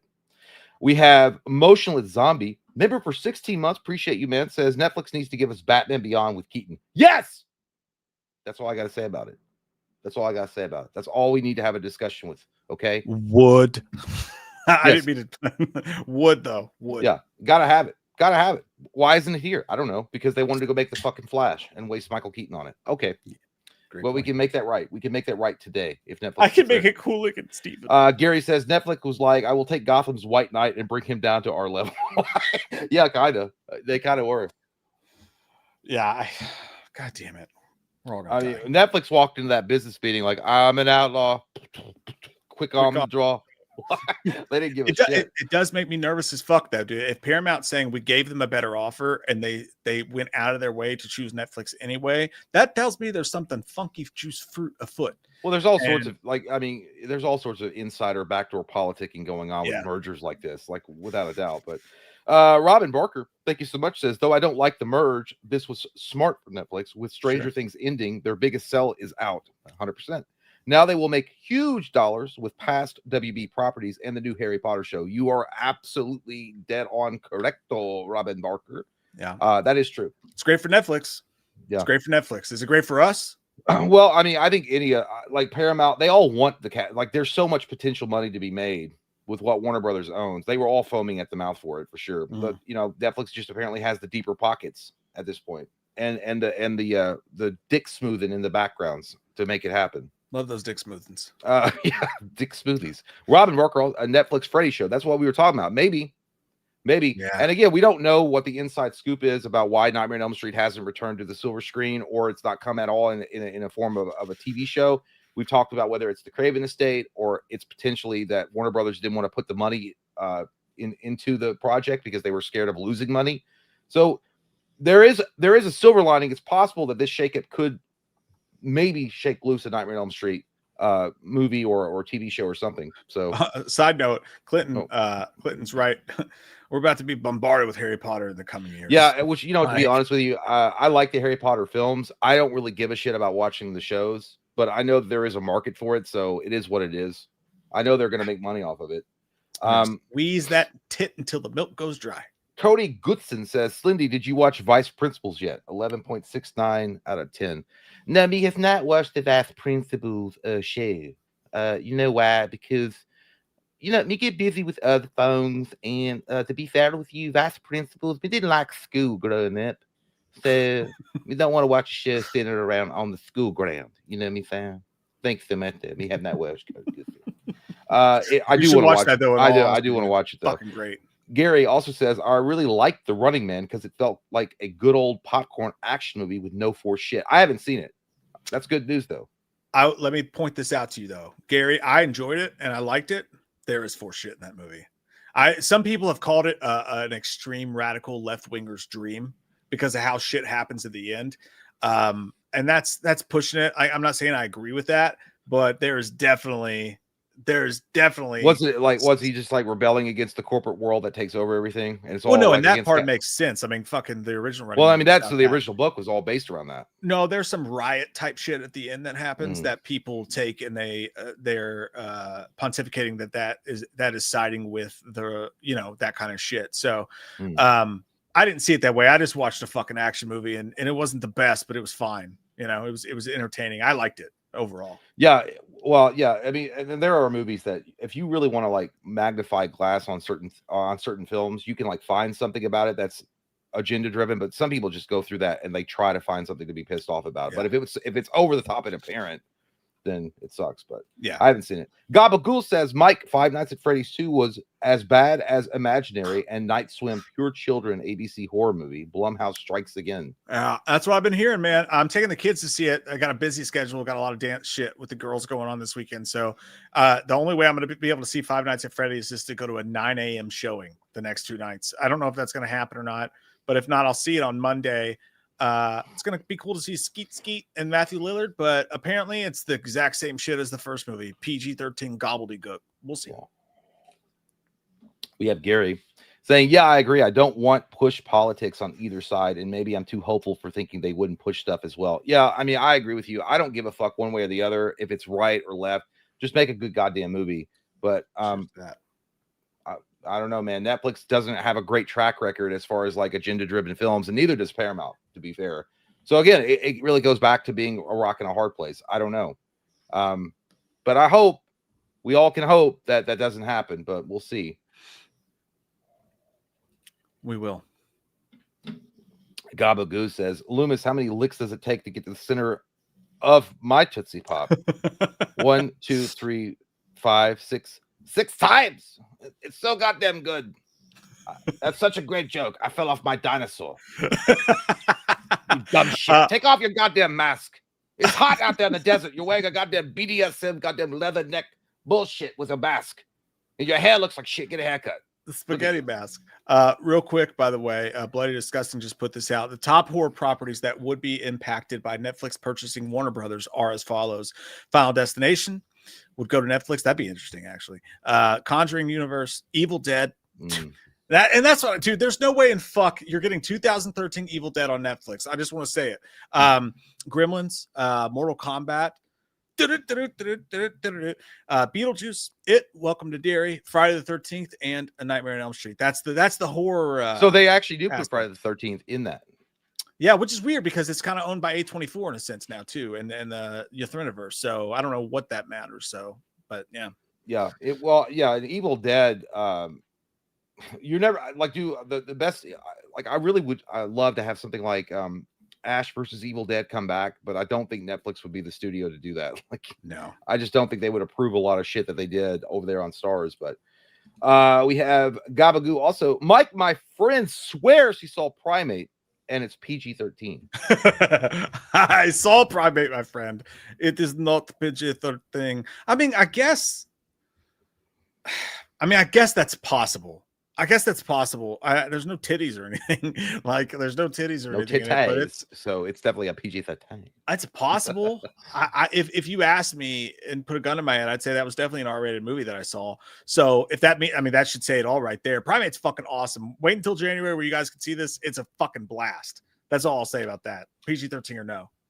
We have Mick Fail. Chris says, I hope Netflix lets Mel Gibson make Lethal Weapon 5 in your bra. Probably won't though. Go Steelers. 9-8, baby. Fucking weird. When you said I literally almost went in your bra. Yeah, like there ain't no fucking way that Netflix is going to allow Mel Gibson to touch anything. You know what? And I'll say this, Paramount might have made that movie happen. Paramount seems like the way that they're doing things right now, Paramount might have been like, Lethal Weapon 5, let's go. Maybe Netflix will never happen. If Trump was backing the idea of Paramount merging, and he's buddies with Mel Gibson, it's possible. But I just don't. I mean, listen, I love Mel Gibson. Mel Gibson fucked up in the past. He said a lot of vile shit while he was drunk, and he had a problem, obviously. But that guy has been scorned so badly, as far as like not scorned, but just like completely like whipped by Hollywood over the years and made to feel irrelevant. I just don't think anybody wants to touch him. Unfortunately, I just don't think these big companies want to have anything to do with him. And Netflix for sure will never allow Mel Gibson, because there's also fuckers that'll be like, if he's in the movie, I'm protesting. I just won't do it. Wasn't that the whole thing in Hangover Part 2? Wasn't Mel Gibson going to be in that? And they're like, yeah, they replaced him with fucking Mike Tyson, who's a convicted rapist. That's what we're dealing with. Yeah. Strange. But okay. We have Bootsgood Boogie says, my previous message was a small version of what I told Mike on Twitter. I wanted Jay to know as well. Also, keep theaters open, please. Yeah, we appreciate you, Bootsgood. It was really nice really a heartfelt message, and we really appreciate. In 9 years, this man has given to us. Bottom Barrel YouTube channel, amazing.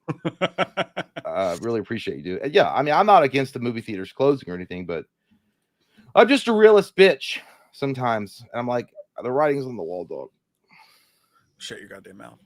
I'm not saying it'll happen overnight, and I want it to happen. You're like, I'm not leading the fucking brigade to burn them down and put everything on streaming. I just think at some point it will happen. I'm not saying that movie theaters will close completely. I think there's too much money to be made with certain studios and the way that contracts are. I just feel like it's going to go the way of drive-ins at some point. Here's the thing though. Like I see movie theaters as something different, dude. I mean, it's not just we're going to go see a movie in a movie theater. It's literally it's a goddamn pillar of what American life is, dude. Like if you have a date, one of the top 3 things you're going to do is go see a movie. If you're going to go out with your kids, one of the top 3 things you're going to do is go see a movie. If you're bored and alone and you're a lonely person, you're going to go see a fucking movie, dude. It is a gigantic piece of the pie as far as what you do in your life as an American. I think the idea of movie theaters going by the wayside is just absolutely detrimental to our life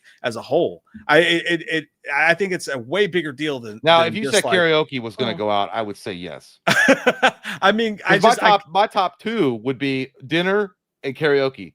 Let me rock out some Scott Stapp to you and show you how badass I am.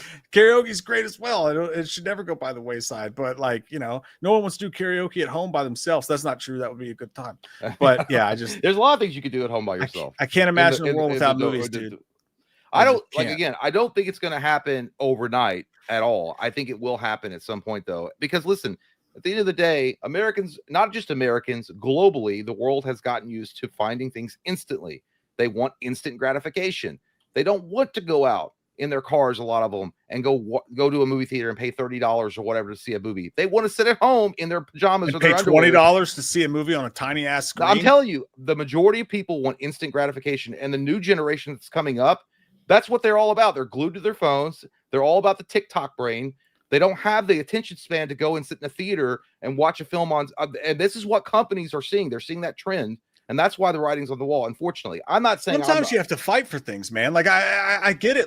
Hey, why do we leave our house at all? Hey, let's just live a Wall-E life. Let's just lock up our doors. What never go outside again and just fucking stay inside. Why communicate with people when you can text message them? Why? Hey, that's like, to me, that's like saying, hey, AOL Instant Messenger's here. Let's never talk to another human being again. I mean, going to the movies is a thing that families do, that people do. It's one of the only things that you can do. I agree with you. Unfortunately, corporations like Paramount or Netflix or whoever the fuck look at trends and they base their shit all around that. I know why they're doing it. I'm just saying that we should fight against it and that it's very bad. Like, we should not let that fucking happen. But yeah, and it's just like digital releases for video games. I mean, I think having physical copies of games is good, but it's not going to change it. It's going to happen. The next generation of consoles, whether it be Microsoft, Sony, or the new Steam machine, is going to be digital.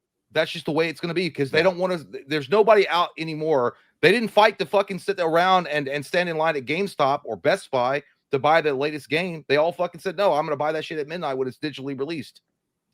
Yeah, I mean, it's like it's obviously it's more convenient, but I think, is there any one of us, like, is there anybody here right now that would not like the option to just go walk around Blockbuster and pick up a fucking movie? That's the point. I think having the options available is perfect. I think it's a perfect it sets up a good competitive ground for a lot of other companies to compete against each other and whatever. I like having variety in my life. All right. And it literally goes to the same thing. And I know I hate to keep on making the comparison because we do it all the time, but WWE and WCW, right? I liked having the choice to watch that shit on WWF or WWE, or I could turn on to Monday Nitro, or even ECW if I wanted to get naughty and I wanted to have some barbed wire in my face. But I don't like them taking away options. I just think, unfortunately, there's a couple of people or even a few million aren't going to change it because they're not going to vote. Yeah, I just think let's make it better. Let's make the movie experience better. Let's focus on innovation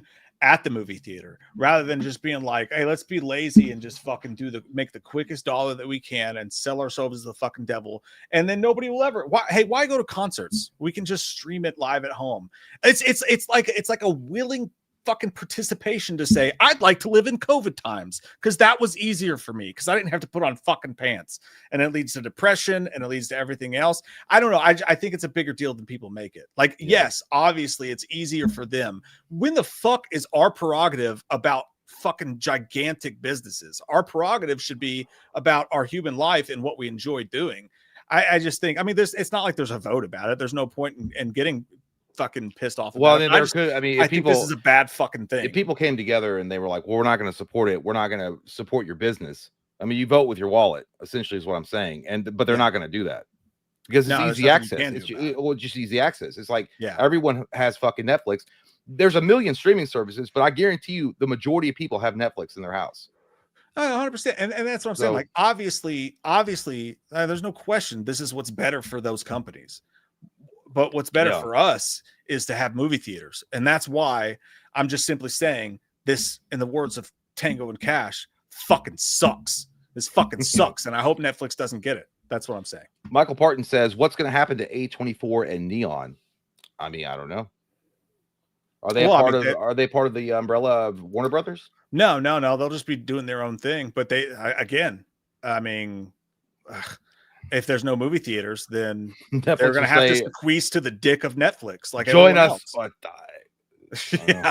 Yeah. Sean Higginbotham says, "I think you missed the first stream L of the day." This first stream out.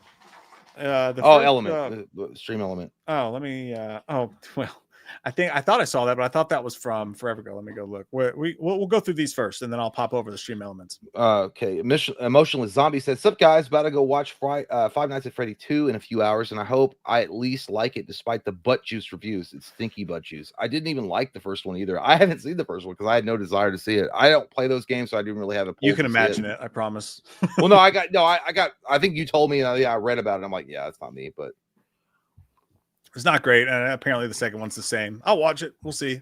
I don't know. And then we have Big Monkey Nuts, Bill Nuts of the Monkey says, "I think smaller independent studios like Neon and etc. can help maintain a presence in movie theaters." They could, but dude, if there's no tent poles, movie theaters aren't going to survive. They're not going to. If there's no Mission Impossibles and there's no Top Guns and there's no Independence Days and Twisters and the big movies, those establishments aren't going to stay open and pay their overhead fees so they can show indie films. They'll just go away. They'll just be gone. Yeah, I mean, the next couple of years is going to be interesting, especially if Netflix gets a hold of it. We're going to see. I don't know what we're going to see. I don't know. It's going to be. It's a different landscape for sure. It's a dark night. Popping over to the stream elements to see if we did miss anything here. Excuse me. That was you. I burped too. It was disgusting. You should be ashamed of yourself. Mm-hmm. Let me see if we missed one earlier. He said the first one. There was one from 6 hours ago from Sean Higginbottom. Oh. And he continues what he did the other stream where he says, "So H2O Lori, functioning alcoholic, helicopter mother, marries drug addicts, doesn't write books. Also, we get an exchange with her mother driving the car in Psycho. We are all entitled to one good scare. Evil dies tonight or a few shitty masks." It doesn't make any sense. God damn, Sean. Sean's been taken over by AI. It's like reading the inside of a duster of a novel. Like you want to see what the book's about. You just gave us the rundown. Where you been spending your nights? Let me see here where we left off on the last ones. Okay, it was from Big Monkey Nuts. He's got huge monkey nuts, ladies and gentlemen. I can't imagine a future where kids won't know what a movie theater is one day. That shouldn't be our current reality, especially with people starting to get fed up with streaming. Fucking thank you, dude. Mm-hmm. Thank you. Like, and again, I just go back to the same thing. What do you do on a Friday night? You want to take a girl on a date? You want to take your kids to do something fun? Movie theaters being gone it's going to be a huge fucking dick in the ass to American life as we know it. Well, like, it's a bigger deal than people realize, man. I think that most of us, I don't know how old the actual median age here that's watching us, but most of us that grew up in the 90s, I was born in 84, Mike was born in 85, but we consider ourselves 90s kids because I really don't remember the 80s at all. But we all grew up with something like Blockbuster, Hollywood Video, Movie Gallery, what have you, the brick and mortar stores. And I couldn't even imagine back then that it was just going to fold up one day and never be around again because it was so big. Yeah, it was so big, and I miss it. I do. I fucking miss the shit out of it. And it sucks that future generations will never see that or experience that. So I get your point, but I think a lot of people back then couldn't imagine a world without those stores, and they're gone. Yeah, and that's exactly. It seems like where we're headed. Like, I think today was like, I cannot stand, like, one of the fucking worst things about politics and everything else is fucking fear mongering. Both sides do it. It's awful. It's the worst. But I feel like if this deal goes through, I'm saying it right now. I think it's a way bigger deal than people are even understanding. Like, I think if this deal goes through, there's a fucking good chance that our kids, our grandkids, are not going to have movie theaters, just like they don't currently have a place to go rent movies. I think that's well, we've also posed that sucks. question before too. If you could, like, if a genie came out and gave you the option, it's like get rid of all streaming services and you can bring back all the brick and mortar stores, right? With the late fees, with the predatory practices they did do, would you do it? I'd fucking do it. I'd fucking do it tomorrow, dude. I'd do it that second. Don't even have to ask me twice. The words don't even have to leave your diseased tongue before it got out, and you're like, hey, bring Blockbuster back. Yep. Yeah. If you said get rid of Netflix, get rid of HBO Max, Paramount Plus, all that bullshit, all the streaming services, just to bring back those brick and mortar stores, I would do it instantly. Instantly. Same, man. Same. I really, I can't even think about how depressing of a thought it is about how many great times I would have had with my kids going to fucking Blockbuster, Hollywood Video, Video Warehouse, local mom and pop, and renting movies together. Like, it's a thing that you lost that you don't even know you lost. You know what I mean? And dude, it fucking hurts my dick to think that could happen with movie theaters in the future. Like, that's a big fucking deal. I hate it. I hate it. Anonymous says, I love you boys. YouTube Rap told me I was in the top 0.5% of viewers of this channel, which is ironic because that was my college GPA. Hell yeah, dude. Question: if there was one film you could watch in a theater, Scream 2 style, what would it be? So what he's saying is, you go into the theater and people are wearing the mask, they're freaking out, everyone's yelling, having a fucking blast. Any movie to have that party atmosphere with. Well, I'm gonna narrow it down to just horror, because I mean, I swear to God, dude, maybe it's because we were talking about it so much. I would love to go see Nightmare on Elm Street coming back to the theater, and people wearing the cheap Spirit Halloween gloves or whatever. Yeah, and they're all like, I would love that experience. Yeah, that would be dope as fuck. I think, yeah, for that it almost has to be a classic movie, because when you watch Scream 2 and you see that, you're like, that looks like fun. But if that was an opening night, you'd be fucking pissed. You'd actually be fucking pissed. You'd be like, I can't watch I can't hear anything. Everyone's screaming, shut the fuck up.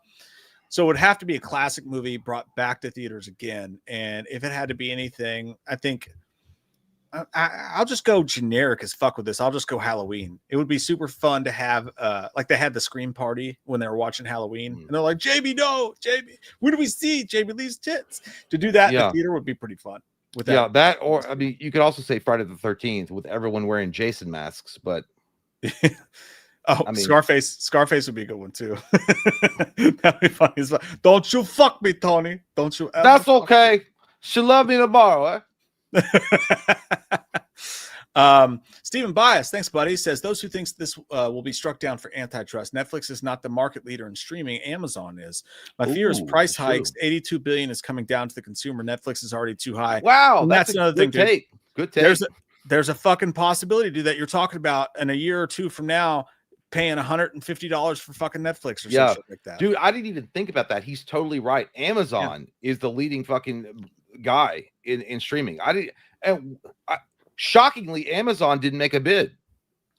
Yeah. Oh, I don't even see Amazon that way, dude, because I almost never, like, if you sit down to watch, because they have great deals online for shopping. You never consider them the threat outside. But if I sit down to peruse a movie, I'll go to Netflix to see if there's anything big, because really Netflix is like, it's either something really big that everyone's talking about, or they have almost fucking nothing. If you want something with good older movies that maybe has like a classic movie you could watch, you'll probably go to HBO Max. Tubi is huge for that. If you want to go watch some random Dude, Where's My Car or some shit like that, you'll go to Tubi. But I never go to Prime. Their layout sucks. Their layout is bad.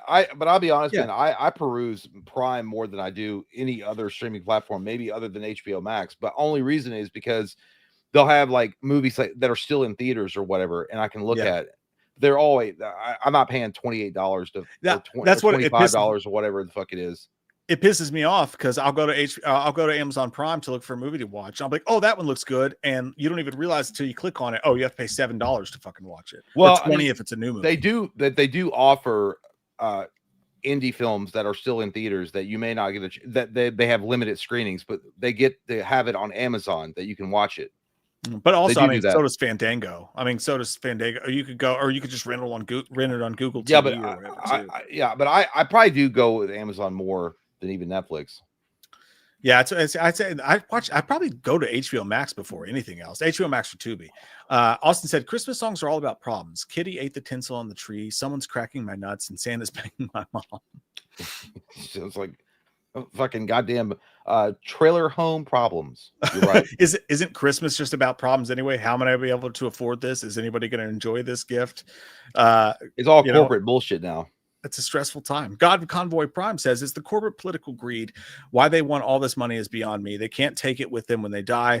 So what are they hiding? Why are they so horny for money that they have to pull the laws, that they are prepping for something? And you're right, dude. Like, when's enough money enough fucking money? That's true, man. I never understood that, dude. Like if I won the lottery tomorrow and I got like $10 million, like I'm fucking set, dude. I'm set. Yeah. I know that's a lottery and I didn't work for it, but I wouldn't try to go. I'm like, I gotta get more fucking money now.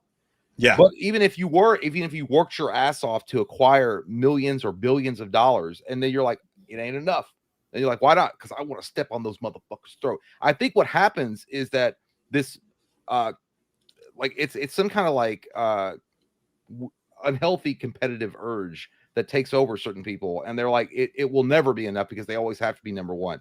It becomes a game to them after a while. Maybe that's what it is. It's like because when they're bored, well, you already have everything and you have all the money. There's nothing really left to enjoy except to beat out other competition.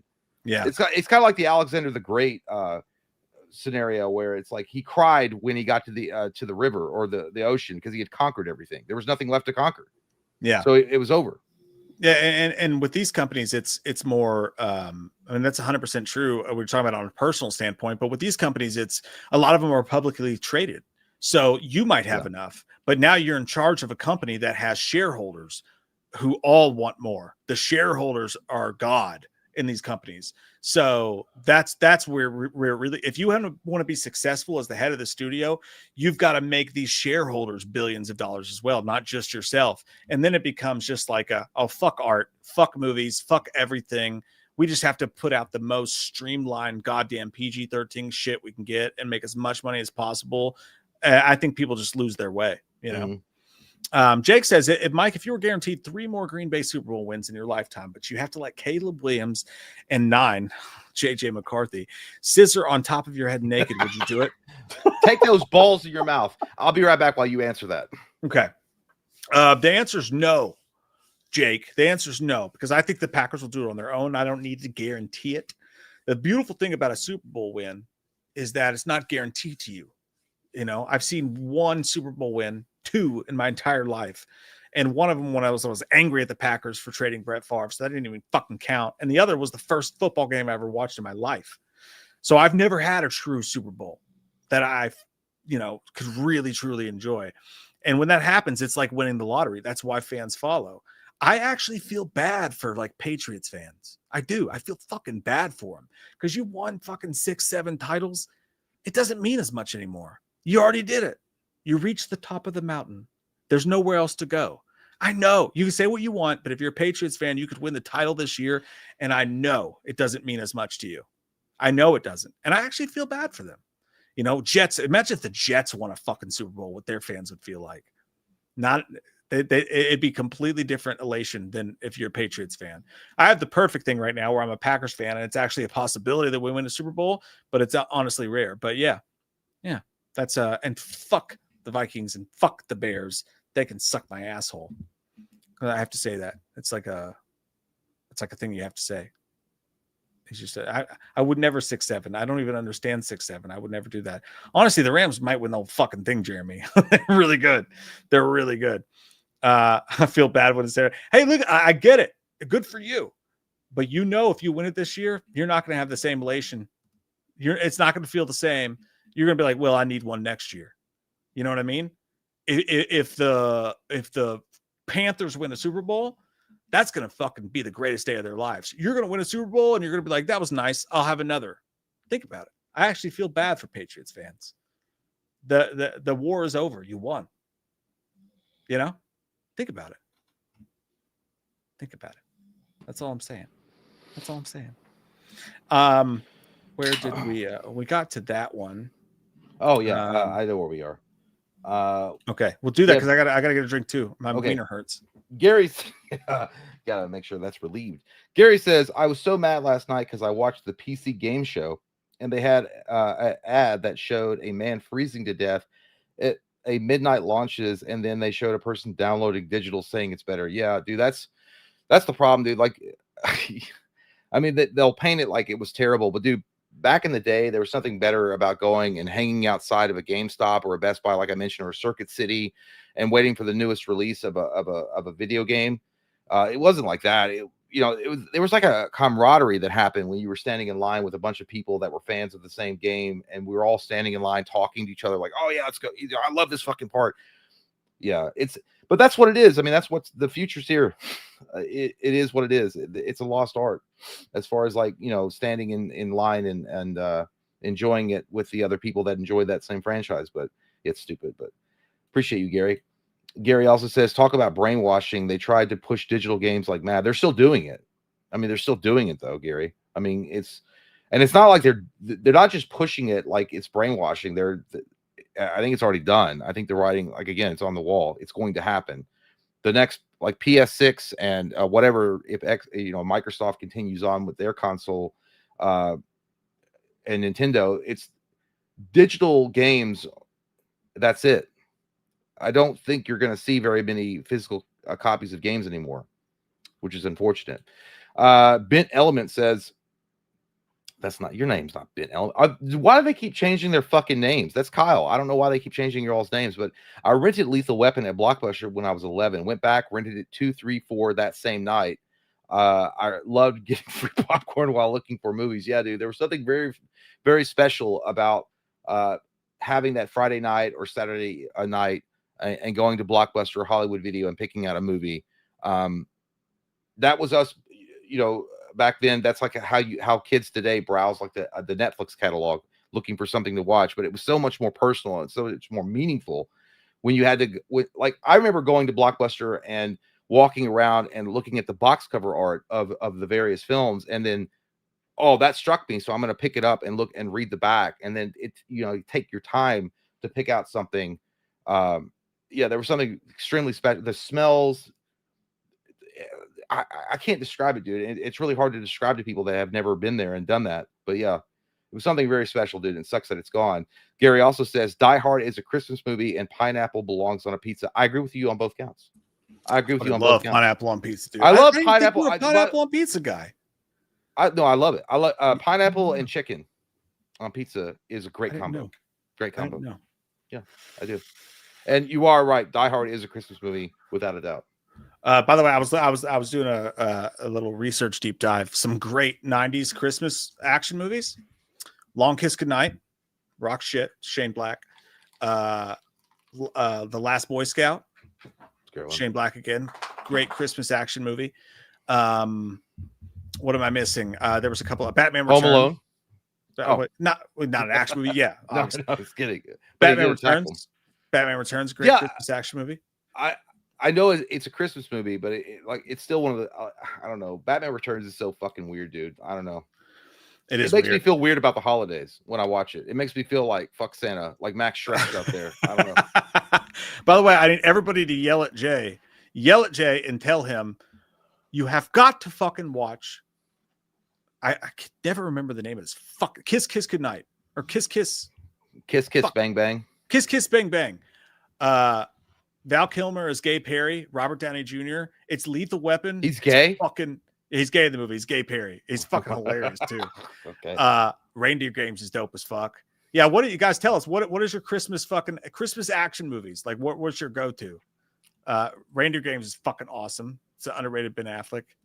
It's not, you gotta watch that shit. Kiss Kiss Bang Bang's fucking awesome. I know. I've never seen it. You know what? Is it a Christmas? It's not a Christmas movie, right? It is. It takes place during Christmas in LA. I could do it. That was a strong drink. That was a little strong. It was a little stanky. From Father's Liquor Cabinet. I will say, I'll do it. I'll do it this month. I'll watch Kiss Kiss Bang Bang on Patreon. I'll do a commentary. I never seen it. Let me do it with you though. You want to watch it together? I want to watch it with you because I love that. I just watched it the other night. Okay, well we can make save the date. Yeah, save the date. It'll be a nice time. Iron Man Because 3 we have to do some other Patreon movies that we haven't got to yet, but I don't mind doing that just for shits and giggles. Yeah, the Patreon and members only commentary pick this month was Die Hard, I think. So we will be doing a commentary for Die Hard. And also, I just want to say there's over 150 movie commentaries on our Patreon and on our YouTube membership. There's a link down below. Watch a movie with us. How many are legible that they could actually follow along? That's a different question altogether. But yeah, if you want to follow us on Patreon or whatever, it's like the commentary tier is $5 and you get immediate access to a bunch of behind the scenes videos and also over 150 movie commentaries. So do that shit. It's in the link down below. Long Kiss Goodnight's fucking awesome though. It's so good. Well, also I didn't think of that. Gremlins is a Christmas movie. It's a great one. Yeah, Gremlins is a good one. Christmas Story is good. First Wasn't Blood and Gremlins Cobra the movie that started the MPAA attack on, well, not attack, but they were like, this shit scared the fuck out of kids. Like, you guys got to change this shit up. Which one? Gremlins. I think Gremlins, because it was made, it looked like it was marketed for kids. I don't remember, honestly. I don't and then the MPAA was like, no, that shit like made kids like shit their panties. We did do Terrifier 3, by the way. Terrifier 3 is on the Patreon and members only for sure. There was another one from Stream Elements, by the way, before we go. By the way, I really appreciate you guys hanging out tonight. I have to go. He's got to go tend his garden. I have to go spend some time with the wife tonight, and unfortunately, that includes playing fucking Monopoly. Dude, I meant to ask you because I was telling Katie, she's like, "You guys streaming tonight? You weren't playing it though." I was like, "Yeah, this Netflix news came out." I was like, "We were gonna do it later." I was like, "But Jay's got plans with April." She's like, "What are they doing?" I was like, "I don't know." Like, what was the plans? So, you ready? You guys ready for this? Holy shit! The whole thing, right? She's like, I think it'd be cool to have like a little date night. I'm like, that sounds all right. That sounds awesome. What do you want to do? And she's Look like, into his eyes though. Do you think he's telling the truth? No, this really fucking happened, dude. Like, no, I know this happened, but did you mean it? Yeah, I meant it.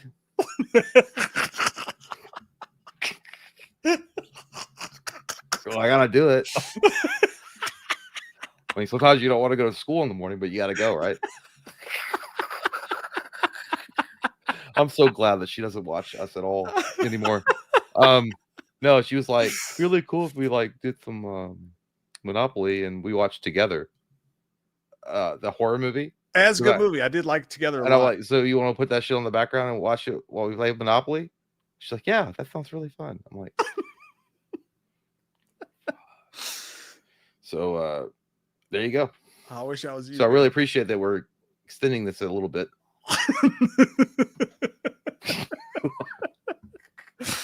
No, I love my wife. I mean, I'm all good. You know, that's cool, man. Like, that's what you want to do. Like, I mean, you want to spend some time together, but it's like we could do a lot of things.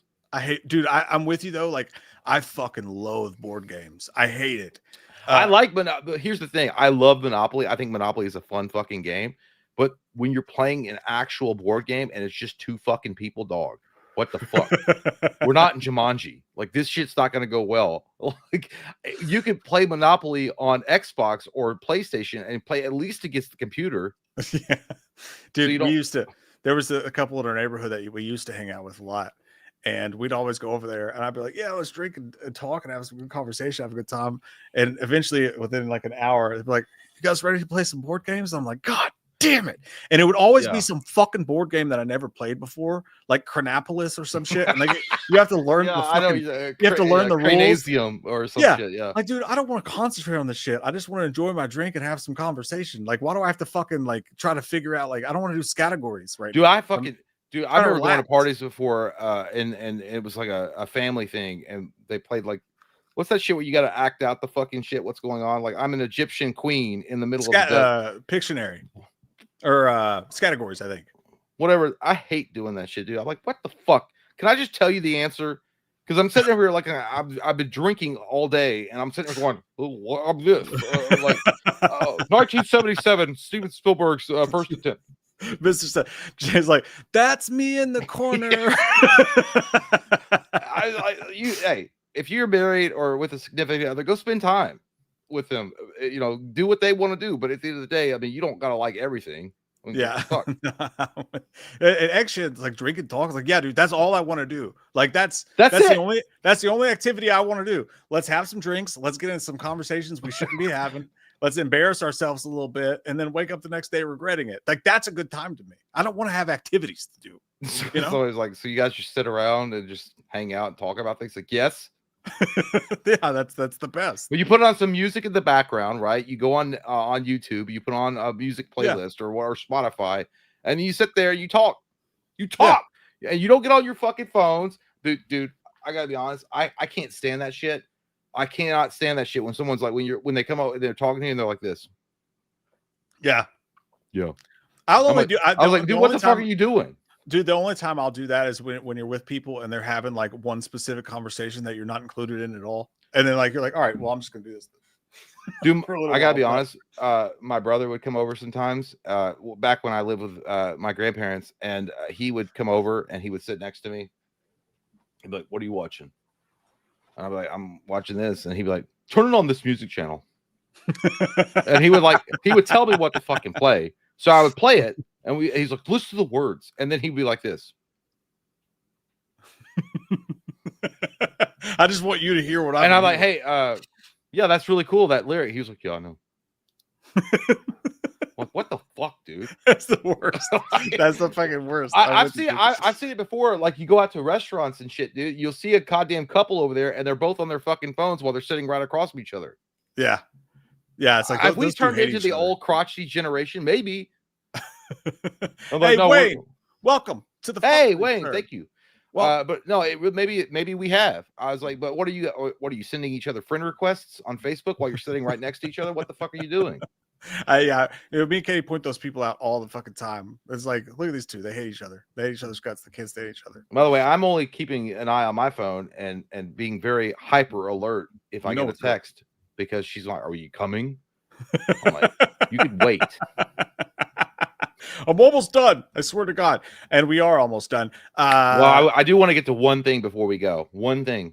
Before you do that, Big Monty Nut said, I was alive at the end of Blockbuster's lifespan, but I can imagine it complemented cinema and was also a great experience. So if the movie theater goes away, not only does a pillar disappear, but it feels like a big piece of human interaction does as well. Thank you, dude. Yes, exactly. That's what I've been screaming from the fucking mountaintops.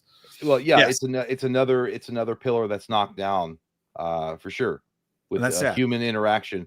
And that's what Blockbuster was, or Hollywood Video, or whatever your preferred choice was back in the day. It wasn't just about going and renting a movie. That was always cool. It was really fun. And you had to, like, again, I was always drawn to the box cover art of the VHS or the DVD, and it would make you pick up the particular movie and read about it. Maybe you might like it. But it was also, you could meet somebody, maybe a significant other, maybe just a friend that was in the same aisle, and you guys would have like a very brief moment of like, oh yeah, I love that movie. There was something really special. Dude, I literally remember going to Video Selection, which was a locally owned video store in the town that I grew up in. And I had a 2-hour fucking conversation, literally 2 hours, with this dude outside of the video store, just talking about our favorite movies because he was interested in the same, I was in the, not the porn aisle, you sick fucks, but I think it was a sci-fi aisle or something. And he had overheard me talking to the clerk about the movie, and he started talking, and we went outside. We just talked like literally 2 hours about our favorite movies and stuff. That was really fun. You don't get that shit. You won't ever get that shit digitally ever. But exactly. And just one other tiny thing that I wanted to bring up before we go. Jay's got some Monopoly to get to. James Gunn tweeted this, dude, and this is what I fucking hate about James Gunn. All right. He tweeted out just from his fucking perch on Mount Fuckington and was like, if you want to see something from a filmmaker, consider phrasing it as I as opposed to we, i.e. I want to see Ambush Bug in the DCU versus we want to see Ambush Bug in the DCU. I want to see an on-screen Batman with white eyes versus we want to, etc. Your personal desire is meaningful and has weight, but when you frame your personal desire as a universal one, it rings false and becomes forgettable. Own what you want. Like, this is the head of fucking DC Studios literally critiquing fans and be like, when you comment me correct. Say this instead. Dude, he rubs me the fucking wrong way with shit. Sounds like the head of a wheat farm. Like, I'm so sick of his shit with stuff like this. You Uh, know, like, yeah, God it's damn. it's very not presumptuous, but what's the word? Like self-righteous or something like. I don't It's know, self-righteous. it comes across as like I'm higher than you, so you Yeah. must consider my words carefully. Yeah, let me tell you how to talk about. Let me explain to you how I want you to be able to speak about the movies that I make. Like, dude, you're just a fan. Like, I get that he's a director and he's grown up, but at the end of the day, you're a fan like the rest of us. And I cannot stand filmmakers who talk down to their audience like that. Like, people are saying he's right. Yes, you could say that you're right. It's not his place to fucking say that, though. Yeah. Is what I'm saying. Like, when you speak to me this way. Don't look me in the eyes. Don't touch my hands. All right. Don't look at my hot wife who's too hot for me. I can't stand that kind of shit. I can't. And by the way, it's not because we're Zack Snyder fans that we're attacking him. He is a little strange. He comes off as very elitist, I think, and a lot of. I love Peacemaker, dude. Yeah, I love it. By the way, the thing I can't pull it up on my end because I don't want to fuck the internet up. So you'll have to pull it up. They released a new a brief trailer. I think it's like 57 seconds for Halloween, the game.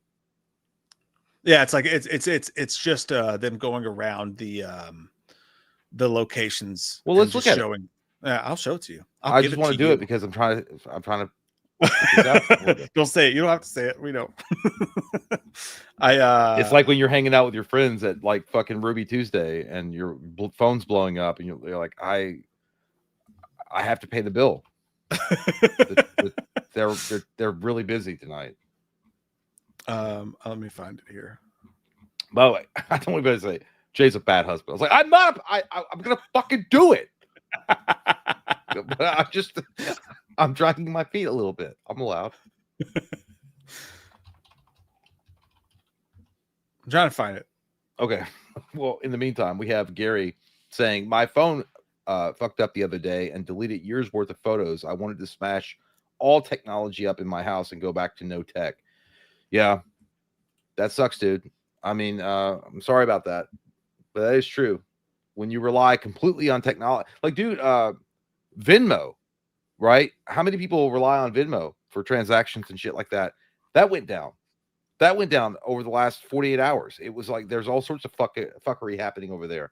I think they fixed it, but yeah, you're right. I mean, Colt said, Mike, we want you to get over James Gunn. Did he bone your wife better than you? First of all, God damn, that guy's coming at you hot. First of all, hit your nuts. No one can bone my wife better than I do. All right, let's get that straight right now. And I'll tell her. I'll get off here and I'll be like, you know what this motherfucker said? Even though James Gunn's got spiky hair that's like white on purpose. Keep talking to me like that. I'll take you in the back and fuck you.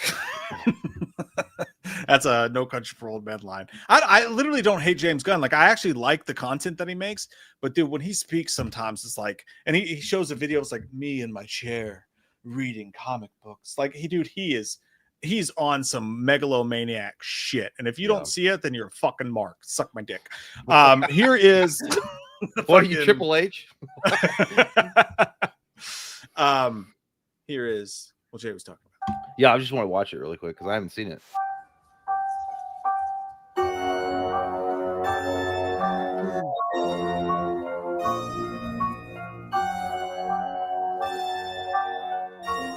Gazebo.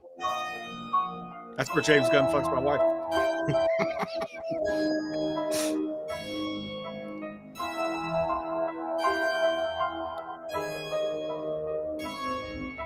Man, the details look great. It does.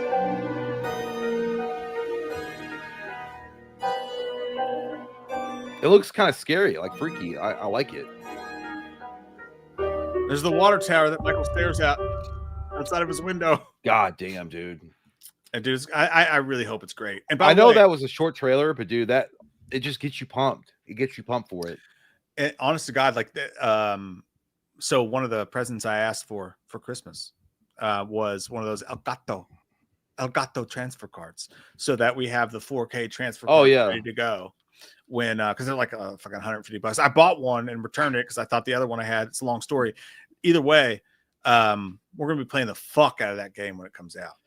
Yeah, I gotta be honest. Yeah, well, that will definitely be a staple as far as like what we play online that we can show, because the game I'm looking forward to the most to playing is Hellraiser, but right now, like we're trying to figure out a way, like it would have to be edited so fucking heavily because there's going to be so much shit in that game that that YouTube would immediately flag. Yeah, but we're gonna have to blur some shit out. 100%. Yeah, and I don't know how to blur shit. I don't know how to do that. I don't even know how you do. Can I get some blur? I can figure. I'll be able to figure out. So we will be playing both those games on the channel when they come out, and also I believe I want to say next weekend. If it's not next weekend, it's the weekend after. We'll have the Patreon party of the month, and we will be defeating Michael fucking Myers. Do you know what sucks, dude? I meant to tell you about this. I guess I might as well break the ice now and tell you about it. Well, they all know that. I think it's next. It's not this Monday, but next Monday, which fucking sucks. I have a dentist appointment I have to go to. Ooh, those suck. No, at 11:30. The reason why I'm bringing it up is because we do our dairy recap on Monday. Oh, okay. But that's the fucking finale. Yeah, you piece of shit. We might have to. I mean, we might have to push it back a little bit later. We can do it the next day or later in the afternoon. Well, yeah. If I can get once I get back, I can like pop on the internet and do it. But I'm just saying, like, I can't do it that morning. Well, maybe we can do a night stream that Monday, because and honestly, as far as our schedule goes, both Christmas Eve, I want to say, and New Year's Eve both come up on a Wednesday this month, which is when we typically stream. So our schedule is going to get a little wacky. We'll probably end up doing streams on Monday nights, those nights. So maybe we can just do that on the night that you have. We'll just do it the Monday night and have that be the stream of the week. And also, whatever, we'll figure it out. We have Craig Adams. Why not make a second channel just gaming? No, that's a lot of work, Greg. because the thing about that is, like, you'd have to, like, for that channel to be sustainable, you have to constantly upload to it. You have to, like, we're not going to do that. we're primarily a movie TV horror thing. Yeah. So splitting that and just like, or I don't know, it wouldn't work in the long run. Yeah. I think there's a thing that's happened since Halloween came out, like since 2018 came out. People will start a channel and they'll just do one specific topic. We've never been that channel. People thought we were that channel. They were like, oh, well, when Halloween's gone, you guys are dead and gone. It's like, dude, we've covered everything from, fucking Juwana Man to. Well, literally the whole stream today was about the Netflix merger. Right. So we'll cover that and everything else. YouTube will ding us for it. That's what they do. Because these days the algorithm only supports people who solely focus on one topic, and those people will get way more subscribers and views because they focus on one topic. But for us, this is a longevity game, and we want it to be based on our personalities and the love of movies and everything surrounding them rather than just one topic. So sometimes we get fucked for that, and that's okay. That's okay. Because we just enjoy doing what we do. But you know who doesn't fuck us? You. I love you guys. Thank you guys so much for hanging out. I'm gonna go fucking die in free parking. You're gonna love it. You're gonna have the best time. Yeah, the best time. That's called a confident attitude, and I wish I could adopt it. I'm gonna call you. I'm gonna call you like emergency 911. I'm like, I farted. It's like Mike's dying of alcohol poisoning. I have to go. Bet she'll believe it. I have to go. All right, thanks for hanging out tonight. You guys are the fucking best. We love you forever and always. So I guess we'll be back next week. No, Monday. By the way, if you guys don't know, since there's a lot of you here, please, guys, show up if you can. I know it's early, but 11 a.m. on Mondays we do a recap. It's very short. It's not long. It's like 30 minutes to 45 minutes. We do a recap of the dairy episodes. Not talking about cheese. We're talking about Pennywise. Last night I ate a bunch of cheese. Watch me fart. If you guys can show up, again, it's 30 to 45 minutes. Really love that support. We'll be live on Monday and then next week on Wednesday as the usual. So you're goddamn right. Love you guys. Thanks for hanging out with us tonight, and we'll see you soon. Jay, you enjoy that fucking Monopoly. I hope you get Baltic. I hope I get free parking. Quit the game in your wife's vagina. I'm gonna bankrupt her. Bye, guys.